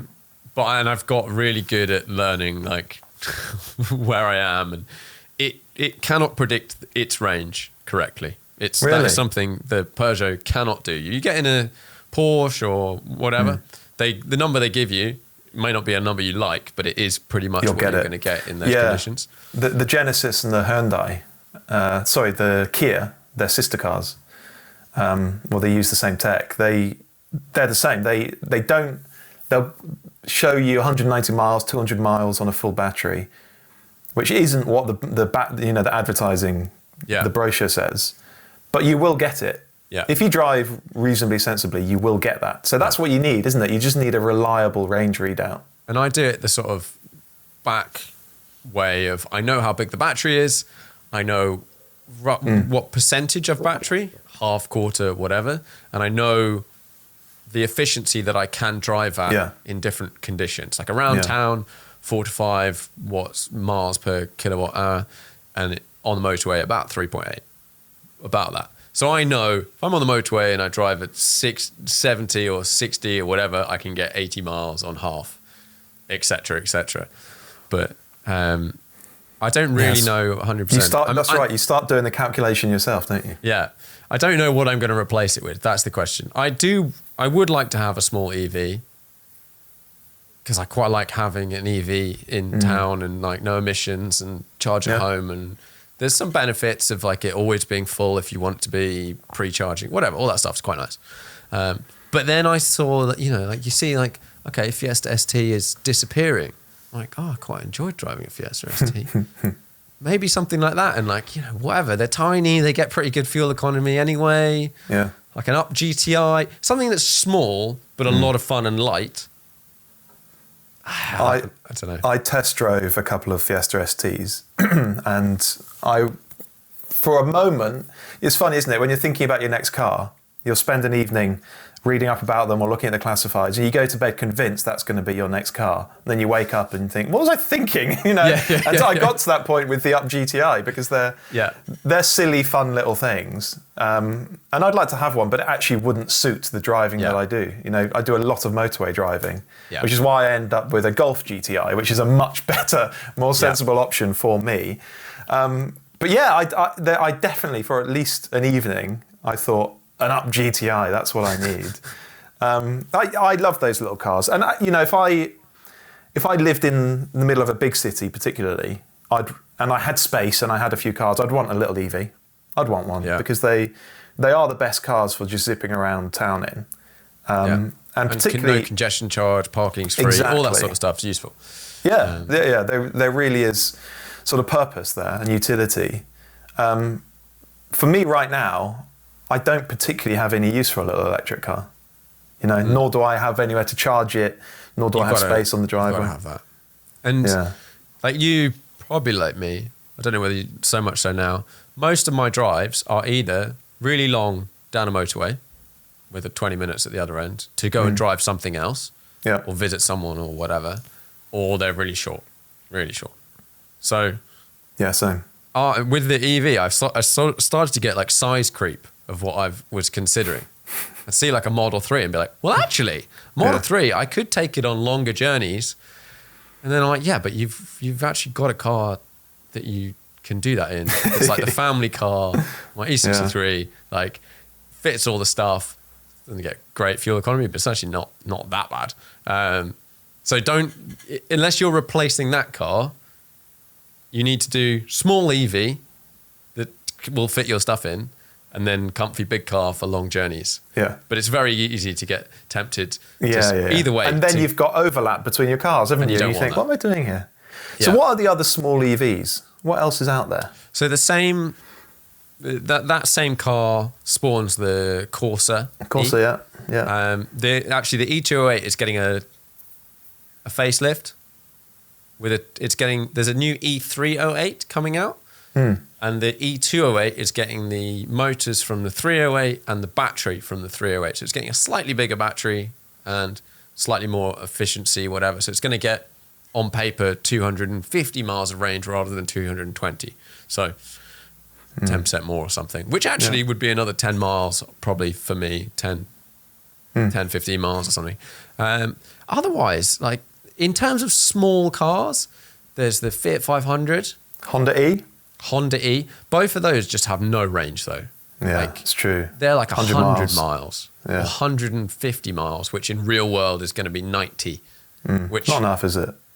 That then, unless you literally use it just for around town, and like, should you really have a car that you can only just drive like to the shops and back? Should you maybe just walk at that point? I don't know. Or cycle, Like at least with 150, 160 miles, I can go 2.5 hours down the motorway and possibly come back, or at least drive a really quite far and then charge at the other end.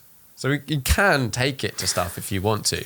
Well, another car that I convinced myself one evening I was going to buy was an i3.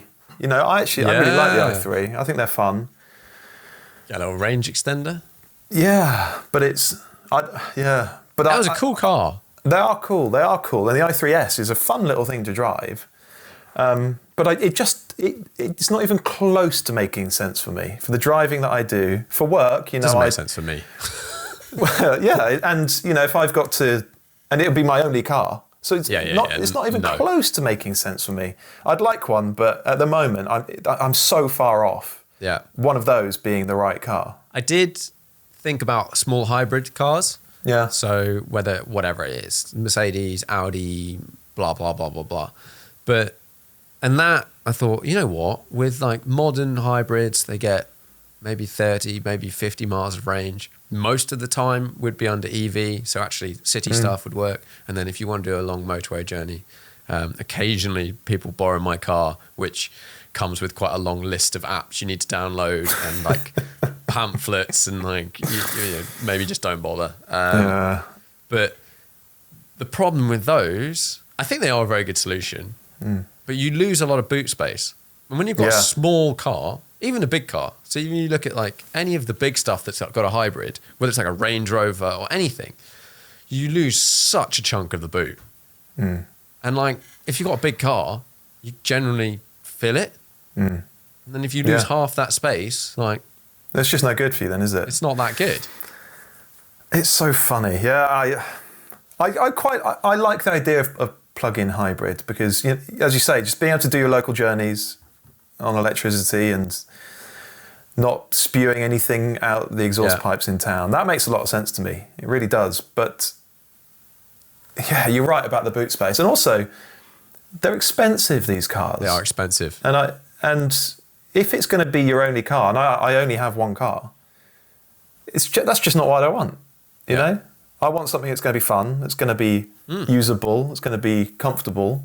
And that's exactly what I've got with my Golf GTI. It's absolutely perfect for me right now. Yeah. But yeah, a little electric car, even a hybrid, they're just not right for me at the moment. And I think a lot of hybrids, I've driven a couple of hybrids recently. Actually, a non-plug-in, so like a sort of pure conventional hybrid. Actually, I think that's quite good because you don't have any of the rubbish about charging it and only getting 20 miles. And if you have to charge your car every day and only get 20 miles of range, that is a bit of a pain. So like that sort of works, but a lot of them feel like crap EVs. Yeah. Rather than, you might get a performance car. You've got a performance branded car that is a hybrid and you can drive it under EV power. But when you drive it under EV power, it feels like a car the 10th of the value. Like you've paid for an expensive motor, but you've got a crap one. Yeah, and you don't have the benefits of an electric car. It's not that quiet because it's running through the transmission. It's not fast because it's only a little motor. It doesn't have good range because it's not a proper EV or a plug-in. So yeah, I totally understand that. And then they all just seem compromised somewhere, don't they? It's you know, it's part of the process of us getting to where we need to be and whatnot. But like, God forbid you own a hybrid and the hybrid system fails. That's a write-off. And there's no warranty, yeah. That is a write-off. You're stuck. It's like a 20-something grand bill. My parents have just got a Nissan Leaf electric car. You know, most of their journeys are just around town, so it's ideal for that. But occasionally, you know, they'll go off. This weekend, we're going off up to London for my granddad's birthday. And, you know, they'll do other trips at weekends away to see friends or go away or whatever. Yeah. And so they're learning about EV life at the the moment. Yeah, it's really interesting seeing the messages that turn up on the Prosser family WhatsApp group. They'll be outside a McDonald's in Swansea, you know, wondering why it's only charging at 2 kilowatts. And they're messaging me saying, does this seem right to you, Dan? What's going on 24 hours. Yeah. And they'll say, we've been here an hour, it's only gone up a few percent. And it's like, it's interesting to see someone starting off on that EV journey and figuring it out. And they've got a lot to learn and they will get much, much better at it and planning and just knowing what kind of charger they want to be aiming for. So I just hope that over the next few months they suss it and they don't get frustrated with the car itself and feel like they've made the wrong decision. I'm sure they will suss it, but it's a funny thing to witness someone go through that experience. It is. My mother-in-law wanted to borrow our E208 because her car broke down, and I was like, okay, you can borrow it. And then she said, okay, but I want to drive to Aberdeen in one day. I was like, oh my God. Like, train. In the end, she got the plane. And I was like, okay, academically, I would like to try it. But when I started looking at it, and the best app, I think, is a Better Route Planner. Okay. One for your parents. I think it's the best one. But it was telling me I needed to charge 5 times, something like that.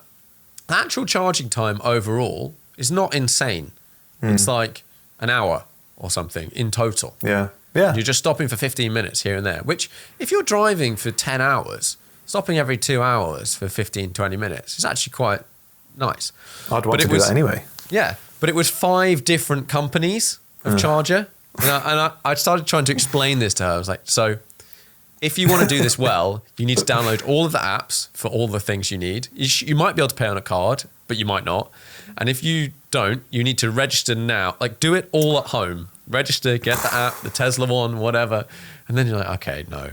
And I was then like, I kind of want to do this trip. I kind of want to do it. Like, just it'd be an interesting exercise to see it. And I'm quite into the experience of working it all out and doing it all and driving at the right speed and charging enough and whatever, just to see how it is. Because I think when you look at something like an E208, and I think I will replace it with the next E208 because a little bit more range and whatever and still have a small car will probably work. But if you look at something like a Model S or a Model 3 or something that will do 250 miles or maybe 300 miles of actual driving, you only need to stop twice. So then actually the charging strategy changes a little bit. And then you're only charging the sort of amount that you would almost stop a long distance drive then. When you've got that sort of range and you can charge somewhere fast. It's not, as long as it all works, it's not a problem. It is fine. I remember talking to a friend who lives in Edinburgh and he had to come down to London. He's got a Model 3 and he was a bit worried about it. But the nav in that car, in any Tesla nav, it's super clever, isn't it? And it shows you, probably like the app you're describing, it shows you where you're going to stop, how long you have to be there, and how long the whole journey is going to take. And it's not that bad at all. But in the smaller cars, it'd be a fun exercise to do at once, go from yours to Aberdeen. Yeah. But if you have to do that every few weeks for work, it's going to get tiring quite quickly, I would have thought. Or you're not going to choose that car. You're not going to choose a car with tiny range for that journey. But you probably then learn which stops. But the key bit is the tech, isn't it? So the Peugeot nav, no, you're not using that. The Tesla nav, you're using that. But you need the nav in your car to be good enough that you're not navving by your phone. Yeah. And the car needs lots of them. Like with the Tesla, it pre-conditions the batteries before you get there so that it can take full whack when you get there. Yeah. Whereas if you're not using that stuff, you can arrive and then you plug it in and the car has to learn that it's about to be plugged in. It doesn't know that it's being plugged in. And I know that side of the tech is getting much better, and you're starting with cars to be able to press a button to be like, I'm going to charge in 10 minutes. Like, condition the batteries. You don't have to condition a petrol tank, do you? No. It's but then you can't get a zero emissions petrol car at the moment. Well, you can't. Synthetic fuels, yes, but I want me and my partner Imogen to have one fun car between us and one practical electric car between us. That's ideally what I would have, and maybe with a classic locked up somewhere. Doesn't quite work. Not well. It certainly doesn't work for us. She, at least once a week, mostly she works from home, but at least once a week she's up into the Midlands for work, and that's probably a 250-mile round trip, and she can't charge at her office. And she just doesn't want to be stopping for even 20 minutes, half an hour to charge the battery. And that's, fair enough. Maybe I would, but she doesn't want to. And so at the moment, it just doesn't quite work for us. But I would soon, eventually, like to have an electric car of some sort, because they have their place. And for a certain type of driving, they are preferable to a combustion engine car. They are. And the refinement you can have in a petrol car, EV, is you can have a more refined EV than any combustion engine. Just fact. Absolutely true, yeah. No question about it. But yeah, I think in the two-car garage, so I would like to, at some point, replace my E-Class with whatever, a large, family-carrying, nice EV if this is where we're going and it doesn't change to some other tech or whatever. Yeah. But it needs to have a lot of space and it needs to have a decent amount of range and it needs to be able to do the London to Glasgow without and charge and stuff like that. And at the moment, that doesn't really work, whether it's down to space in the car. There just isn't as much space as not being an EV. And range and charging and price and all of that stuff just doesn't. I think an EV fits really well into a 3-car garage. Yeah, it does. Small town EV works perfectly. Then a big, comfortable something with a diesel engine or whatever. Diesel hybrid's probably the most, but then you lose a bit of space. And then your sports fun car. That's ideal, isn't it? That is the ideal. That works at the moment. I think you're absolutely right because I'd love to have, like your car, 911. You got GTS, haven't you? Yeah. Lovely, and then something electric and more practical for the family car.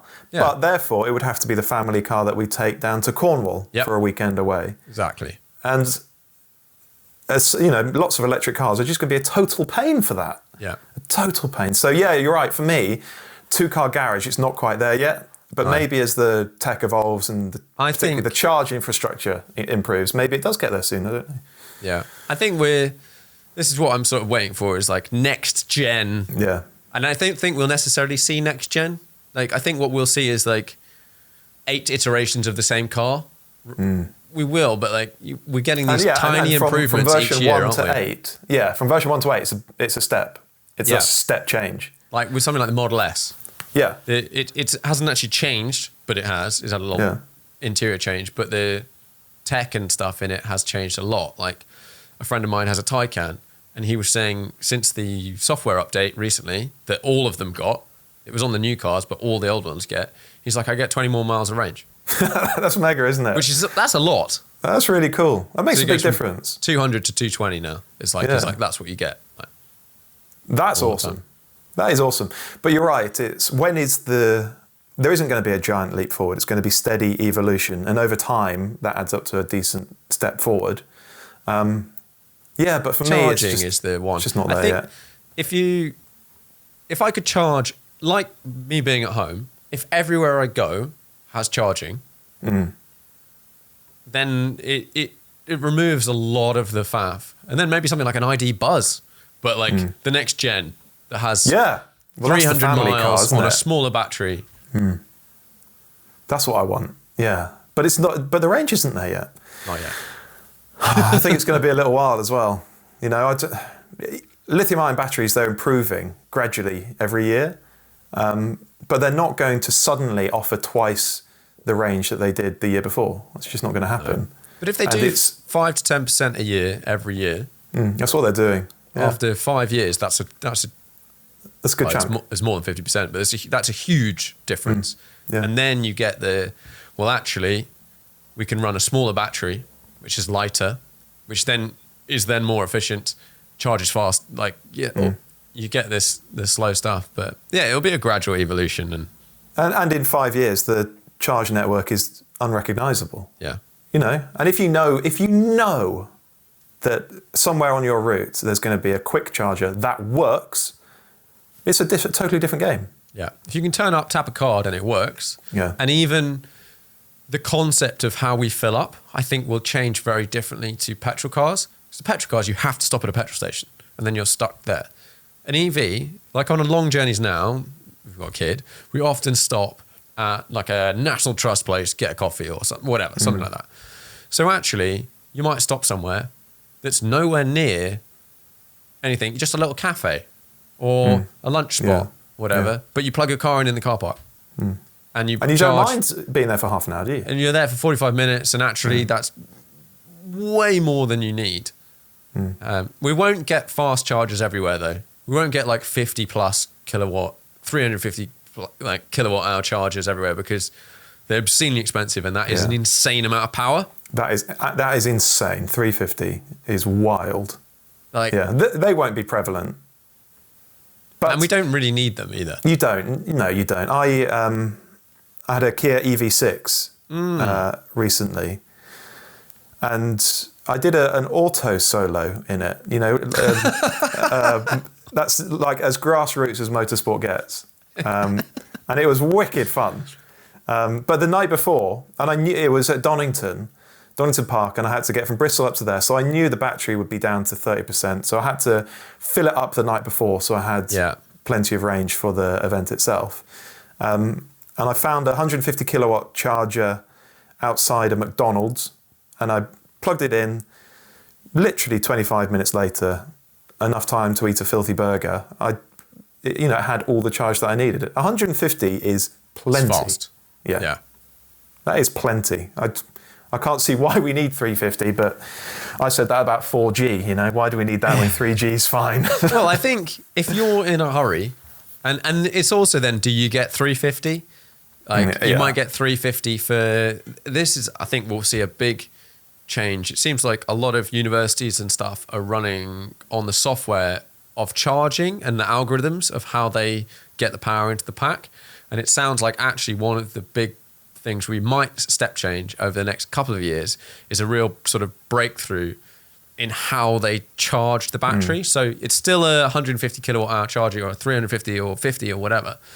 But at the moment, the battery needs to be preconditioned, or it takes 5 minutes and then it can accept the full whack for 15 minutes, and then it slows down and slows down and slows down and slows down. Yeah. So to get a chunk, let's say 0 to 80 is reasonably fast. With this change in the algorithms of how they're going to charge it, they'll be able to put a lot more power in a lot faster for longer. So you'll get 350 for 20 minutes rather than 15 from the same charger in the same car.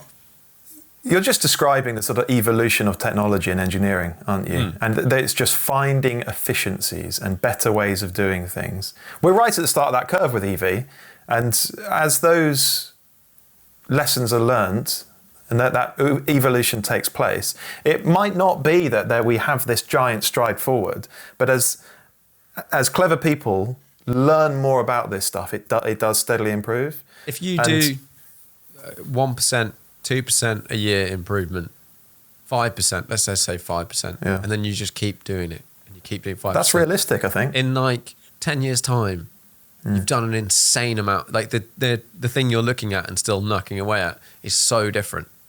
It's a different world then. It is a different world. And actually, you talk to engineers in that space, and they say that a lot of the development isn't going to be around battery density or how much energy you can store within them. Or that's not what it's going to be about. It's going to be about creating batteries that use fewer rare earth metals. Because mining that stuff is terrible. That's really bad. And it's a good thing that these batteries are being made in a more sustainable, cleaner, greener way. And so a big chunk of the progress is going to be around that stuff. And it's not, so not necessarily giving us 50% more range within the next couple of years, but, over time, it will get there, no question. Yeah. And one thing, just a small note on that one, lots of people, the people I come across that are like ragingly anti-EV. Like to an extreme. I'd say I'm like a car person. I like tech. I like all the stuff. Whatever's the best solution, I'm happy with. I'm not specifically anti anything. Go like, all these rare earth metals used in batteries, which is valid. But lots of these things are also used in the refining of oil. To create petrol. So ignoring the stuff you're pulling out the ground, they use a lot of rare earth metals to refine. Now, I don't know the exact numbers, so you can fire back at me. But like, they are used in other stuff as well. It's not just EVs and whatnot. But it's an interesting one. I feel like we've waffled on for a good solid amount of time. Good. Let me give you, I'm not going to give you the full 5 questions, but I'll give you a few questions to sort of wrap it up. One car for the rest of your life, sports car? I would have, the one that really interests me at the moment is 911 GTS. So rear seats, not stupidly stiff, not stupidly loud. But fantastic to drive. I know you've got the 991 GTS, haven't you? I ordered a 992, and I don't think it's going to turn up. Really? Yeah, I What's was in that? February. Oh, dear. Just the number of cars coming through. Mine doesn't sound like it's ever going to come through before they end the production. Yeah, that's annoying. But It's mad, isn't it? It's all these. mental. It is a weird. The market is bizarre at the moment, but it's a fantastic car. I think that I was quite looking forward to having that car, but definitely my version of that one car has changed a lot since having a kid and just getting older. Like, Yeah. I think I use cars in a different way. I'm not in that extreme GT4RS, flat out everywhere, wanting the most raw thing. I get to drive stuff. I get to drive on track occasionally. Yeah. Actually, the difference between a GT3 and a GTS on track, you're still going to have a lot of fun in both of them. Like, even if I was in a normal Carrera, I'm still going to have a lot of fun. It's not, you're not winning any races or anything. And then things like actually being a bit more comfortable, a bit quieter. Like I say, maybe like a base Carrera probably would maybe be better on the smallest wheels I could find. I can't wait to try the Carrera T. Yeah. You know, the new one. Because I think that could be a fantastic car for all the reasons that you explain. You know, I don't want to be beaten up by my car. No. When I'm just driving to get to somewhere. Yeah. You know, I'm just not interested in that. So, yeah, GTS I'd love, but yeah, the Carreras, it would just be I awesome. was thinking on my GTS to remove the GTS suspension, like the 10 mil. Do you think it's a bit stiff? No, it's fine. It's fine. Like not as in on the car I've got at the moment, but in the spec car. Okay, yeah. Basically spec it like a nice S rather than a GTS. Yeah. And then just have all. It's the same I looked at. I think I can convert my order into a T if I want, maybe. Okay. As a sort of thought experiment. But then I would have the back seats in it 100% because, like, why not? And I want to use them. And then I would have the thicker windows, like double glazing-y type stuff. So you don't want the 5 kilogram weight saving? No. I want the small, wheels, the smallest wheels you can get. Yeah. And then probably rear wheel steering. And annoyingly, I have the play of I really want adaptive cruise control. That's quite important to me at the moment because I spend a lot of time on motorways and it's like actually quite useful. It's quite handy, yeah. But you can only have that with PDK. And I would quite like a manual with it. Because your car, you've got a previous gen. Do you have adaptive cruise? Yeah. And is yours a manual? Yeah. See, why can you not get that on a Porsche? Because that's Porsche being difficult, isn't it? I can't explain that. That is annoying, though. There's no reason it can't happen. No, I understand why you might not want it to do it because it's not as neat. But like, so what? How many? Is it a 7-speed box still, the PDK? Or is it an 8 now? I think it's 7. Oh yeah, I don't know. It might be that the top ratio is too long, and so if you leave it in that top ratio, maybe in the manual because you've got that 7 that's just like does nothing. Then that might be why, and it's just not going to pull that gear when it has to try and accelerate no again. one's going to order it. Could be it. But yeah, What I'll else? have a modern 911 someday. Yeah, absolutely. Most interesting car to you at the moment? What are you looking up, Googling? I've stopped because I bought my Golf GTI a couple of months ago. But where my mind is at the moment is where are the affordable fun cars? So things like Toyota GR86, that's very much on my mind because it's really good fun. Things like fun little hot hatches, they're very much on my mind. Stuff that is really genuinely entertaining to drive but not super expensive to buy because they're becoming thin on the ground. Yeah. That's on my mind a lot. Yeah. And it's a tricky space, isn't it? Yeah, it really is. It's almost impossible for these car manufacturers to make a case for that kind of car at the moment. And I understand the reasons why, but it's such a shame. It sounds like Euro 7, which was going to be the end of a lot of these cars, is getting scrapped. Yeah, so I was hearing about this earlier. So that might well change a few things. It could. Yeah, it might do. I think for the GR86, it's more a safety issue. Okay. It's more about crash legislation than emissions. But it might well be a stay of execution for some other interesting cars. But yeah, that's very much where my head is right now. And, you know, I'm really into stuff that is actually affordable, because it's so easy for us to go on about GT3s and GT4RSs and McLarens. I can't afford any of them, you know, and I've just spent 22 grand on my car, so not a huge amount of money by any means. And so I do try to ground myself in that more real world affordable. I try to think more about those cars, because it's so easy for someone who does what I do just to float off into the clouds and explain why Porsches are so wonderful. But I think if you talked, who did I have on recently? Ollie Marriage, who was on the podcast recently, and I asked him this question, or no, it was a slightly different question, but we're basically like, what cars would you have in a sort of hypothetical driver's car situation, but not having to be this year? And he basically picked a bunch of stuff that was either like old or 300 horsepower and like small wheels. Like not a lot of grip and about 300 horsepower and not very heavy. And he's like, I can drive that hard. And you're like, yeah, that's it. That's it. Exactly right. That's something about, it's so mental that a car like the Fiesta ST exists, and you can still buy them. You'll still be able to buy all the old ones. Yeah. And actually that, or a Caterham or something, embodies what's fun about cars so well. Like so well. And then the more money you have and access and car stuff, you start driving all this stuff that's like nicer and more powerful and better and whatever. And then you come back, you get to drive all this stuff, and then you come back full circle and go, yeah, but the thing that makes driving on a road really fun is embodied by these small, cheap cars. It's so funny. You're absolutely right. And you look at these incredible collections of expensive hypercars and supercars, and you just think, okay, great. But you're missing out on so many brilliant driving experiences by not having a little hot hatch in that collection, not having a Caterham in that collection, not having a little light sports car in that collection, because that's where the fun is. Yeah. Realistically, on the road, that's where the fun is. Yeah.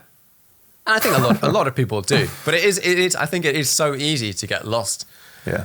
Like as you start getting into that space and being able to afford these cars, you sort of, I think you see it. You see it in people, and they're buying sort of progression.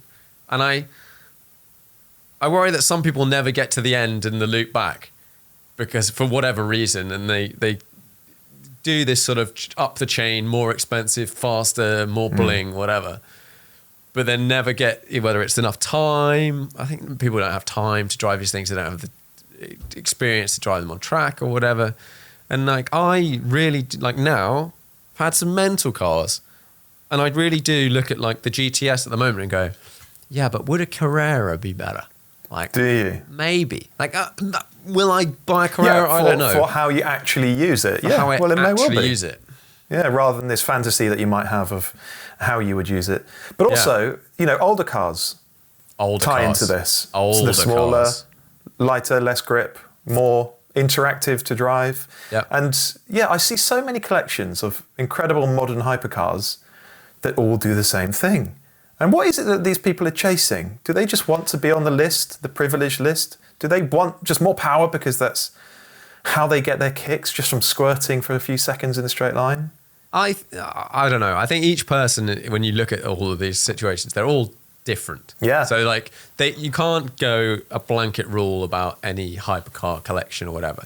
I think a lot, the ones that may be more visible on social media sometimes is someone has sold a business and made an insane amount of money, and they go, oh, I love cars. And then they start the process of ordering some hypercars, and they love the process of ordering them. Yeah. And they get into the details. And I think the experience of ordering something like that to that level of bespoke is amazing. And a lot of people being made to feel special. Made to feel special. And then you see a lot of these cars get sold after like a couple of 100 miles, because actually for some people it's the process. It's actually the end product. They're like, yeah, whatever, but I want to do the process again. Or, you know, it's, I can have all the things I've ever wanted. So they get all the things they've ever wanted. And then maybe in 5 years, 10 years time, they're back down, they're in exploring different avenues and different stuff. So I have an SC 911, And I don't drive it that much at the moment, and I don't really know when I'm going to be able to drive it at the moment with having a kid and stuff. Eventually that will change. But I'm pondering, okay, what would I like to use that for? And it's got to be fun drives. And it is fun to drive. Or maybe something like an old Alpha or something. Oh, I'm into those. Yeah. Would be a bit more loose. Yeah. A bit more fun. A bit more like on the edge. Something like a Caterham, but in a sort of vintage vibe. And like a totally cooler aesthetic. Like, I think that would probably be more fun for those 1 hour I get every now and then than a 911, actually, because it's quite grippy. Yeah, that's exactly it. And what I love it when you see a collection that has that variety. You know, it might have a few hypercars in it, but when you've got old Alphas and old 911s and classics and, you know, different shaped cars, there might even be a hot hatch in there. That is when you know that you've stumbled upon. And I don't want to be snobbish about this, but you can just get a sense that person really understands and really enjoys cars in the way that we do. And you can tell within 2 minutes of talking to someone, and like whatever the bank balance is, whatever they're driving, you talk to them, and I've met people that have absolutely insane collections who will get just as excited about whatever, talking about a Fiesta ST as like there's some McLaren F1 or something. Like, that's the kind of people I can relate to. And like, and then there's everyone else, or different, you know, everyone has their own jam. And that's cool. That's fun. Yeah, it is cool. Yeah. Yeah.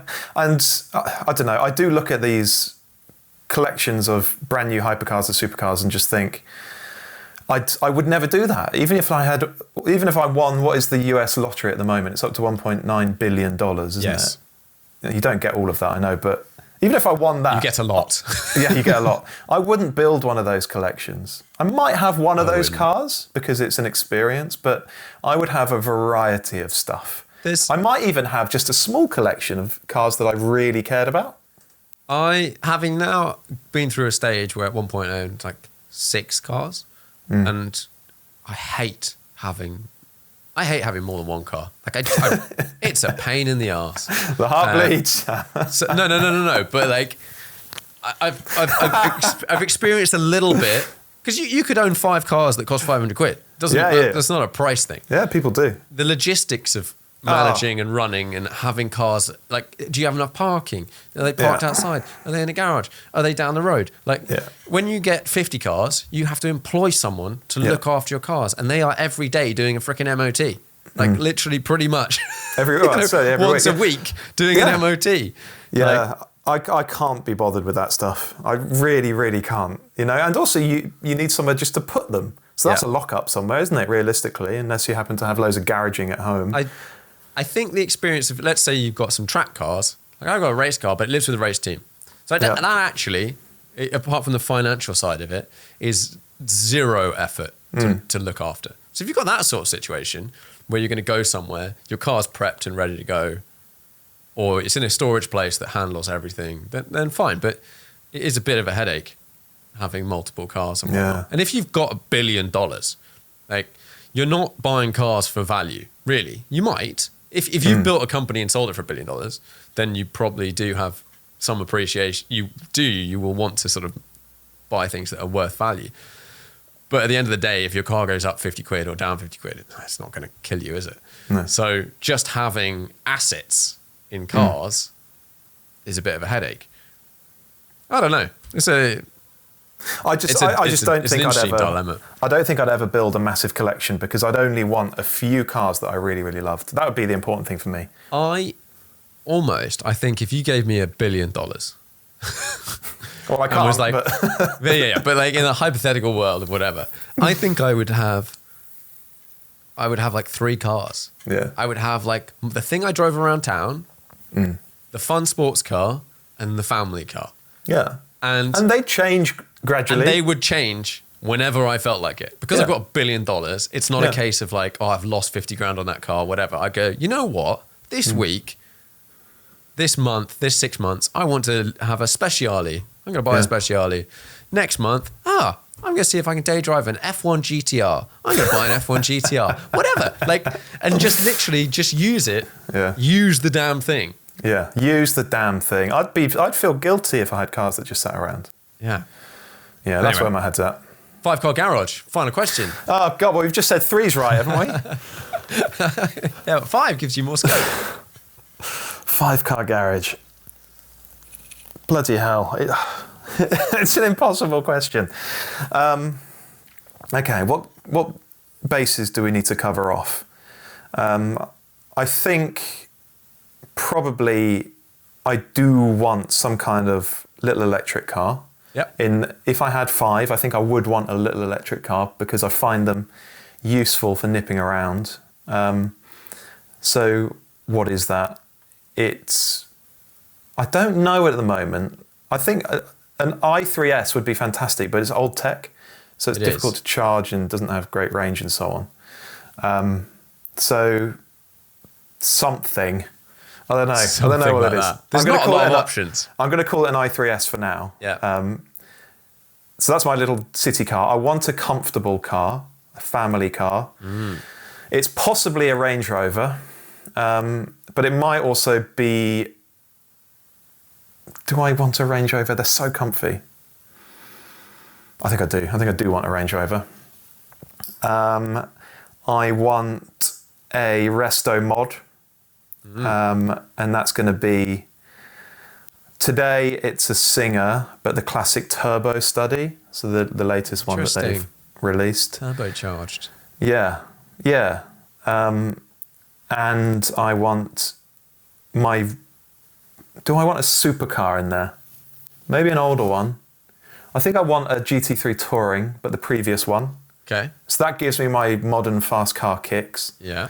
And I need one more, don't I? Something mental? Something you could drive on track? Oh, no, you can drive a GT3 on track. GT3. Oh, well, I'd probably have a race car. And it might even be a historic race car. It might be something I could race at Goodwood. Something that's not going to frighten me, so maybe a little Alpha. Yeah. And that would do me. Yeah, so what did I say? Little electric car, which is going to be an i3 for now. Range Rover, GT3 Touring. I said a Singer turbo study, and let's call it a little Alpha historic race car. Next time you ask me, that'll be different. Yeah, but I think that'd be pretty good. I think that does what I need it to do. This is why I have to keep I hate the fact that it's fun, but asking people this question all the time. You think about it yourself. Yeah. And you're like, okay, but I own 5 cars. Yeah, but some people probably go for a load of cars that overlap, don't they? Oh, yeah. Most people, I would say most people, if I ask just general, like everyone, they're going to go, right, okay, I'll have a 250 GTO, I'll have an F1 GTR, I'll have like basically the 5 most expensive cars I can think of that are exotic, which I totally get. I've come like full circle on it and go, okay, but like not the on paper, what's the most ridiculous garage can I assemble? It's like, what would I actually want to live with? I don't like having shoes that overlap. If I've got 2 pairs of trainers, I'm annoyed because I don't know which ones to wear. So I want a pair of trainers. I want some good boots that still look a bit smart, like some nice Timberlands. I want walking boots. I want a scruffy outdoor trainer for gardening, and maybe some smart shoes for a wedding. So I know exactly what each one is for, and there's no overlap. That's what I want my cars in having no overlap. Like, I'd love to have no overlap with stuff because then the decision is easy. Yeah, it's like, what car am I going to drive? Long journey, Range Rover. Like, you don't go long journey, classic Alpha, unless it's like I'm driving to the Alps to do something fun or whatever. I don't know. Maybe clearly that's just. Oh God. Hit a button by mistake. Clearly, that's just how my brain works. Maybe I'm just a logical person. I don't know, but I like that sort of delineation. Yeah, I'm slowly getting there. I'm slowly diverging. You'll join me. But I would equally have the 5-car garage that is like every iteration of GT3 and GT3RS from like 2.7, 964 RSR, 997 2RS, 992 RS. I would go. That'd be fun. That'd be fun. But no, I wouldn't ever be able to do that. But I can see why people how people get there to some extent. Yeah. Anyway, right. Well, thanks very much for coming on the podcast. Thank you for having me. It's been fun. It always is fun. So thanks for coming back. Longer than I thought it was going to be. Well, it's once you get going, it's easy to chat rubbish, isn't it? And 2.5 hours. I made a solid list of things to talk about, and actually, there's a bunch of things we've not talked about. So that's that went we'll do it I again. think I only had about 10 on there. Good. All right. Well, thanks very much.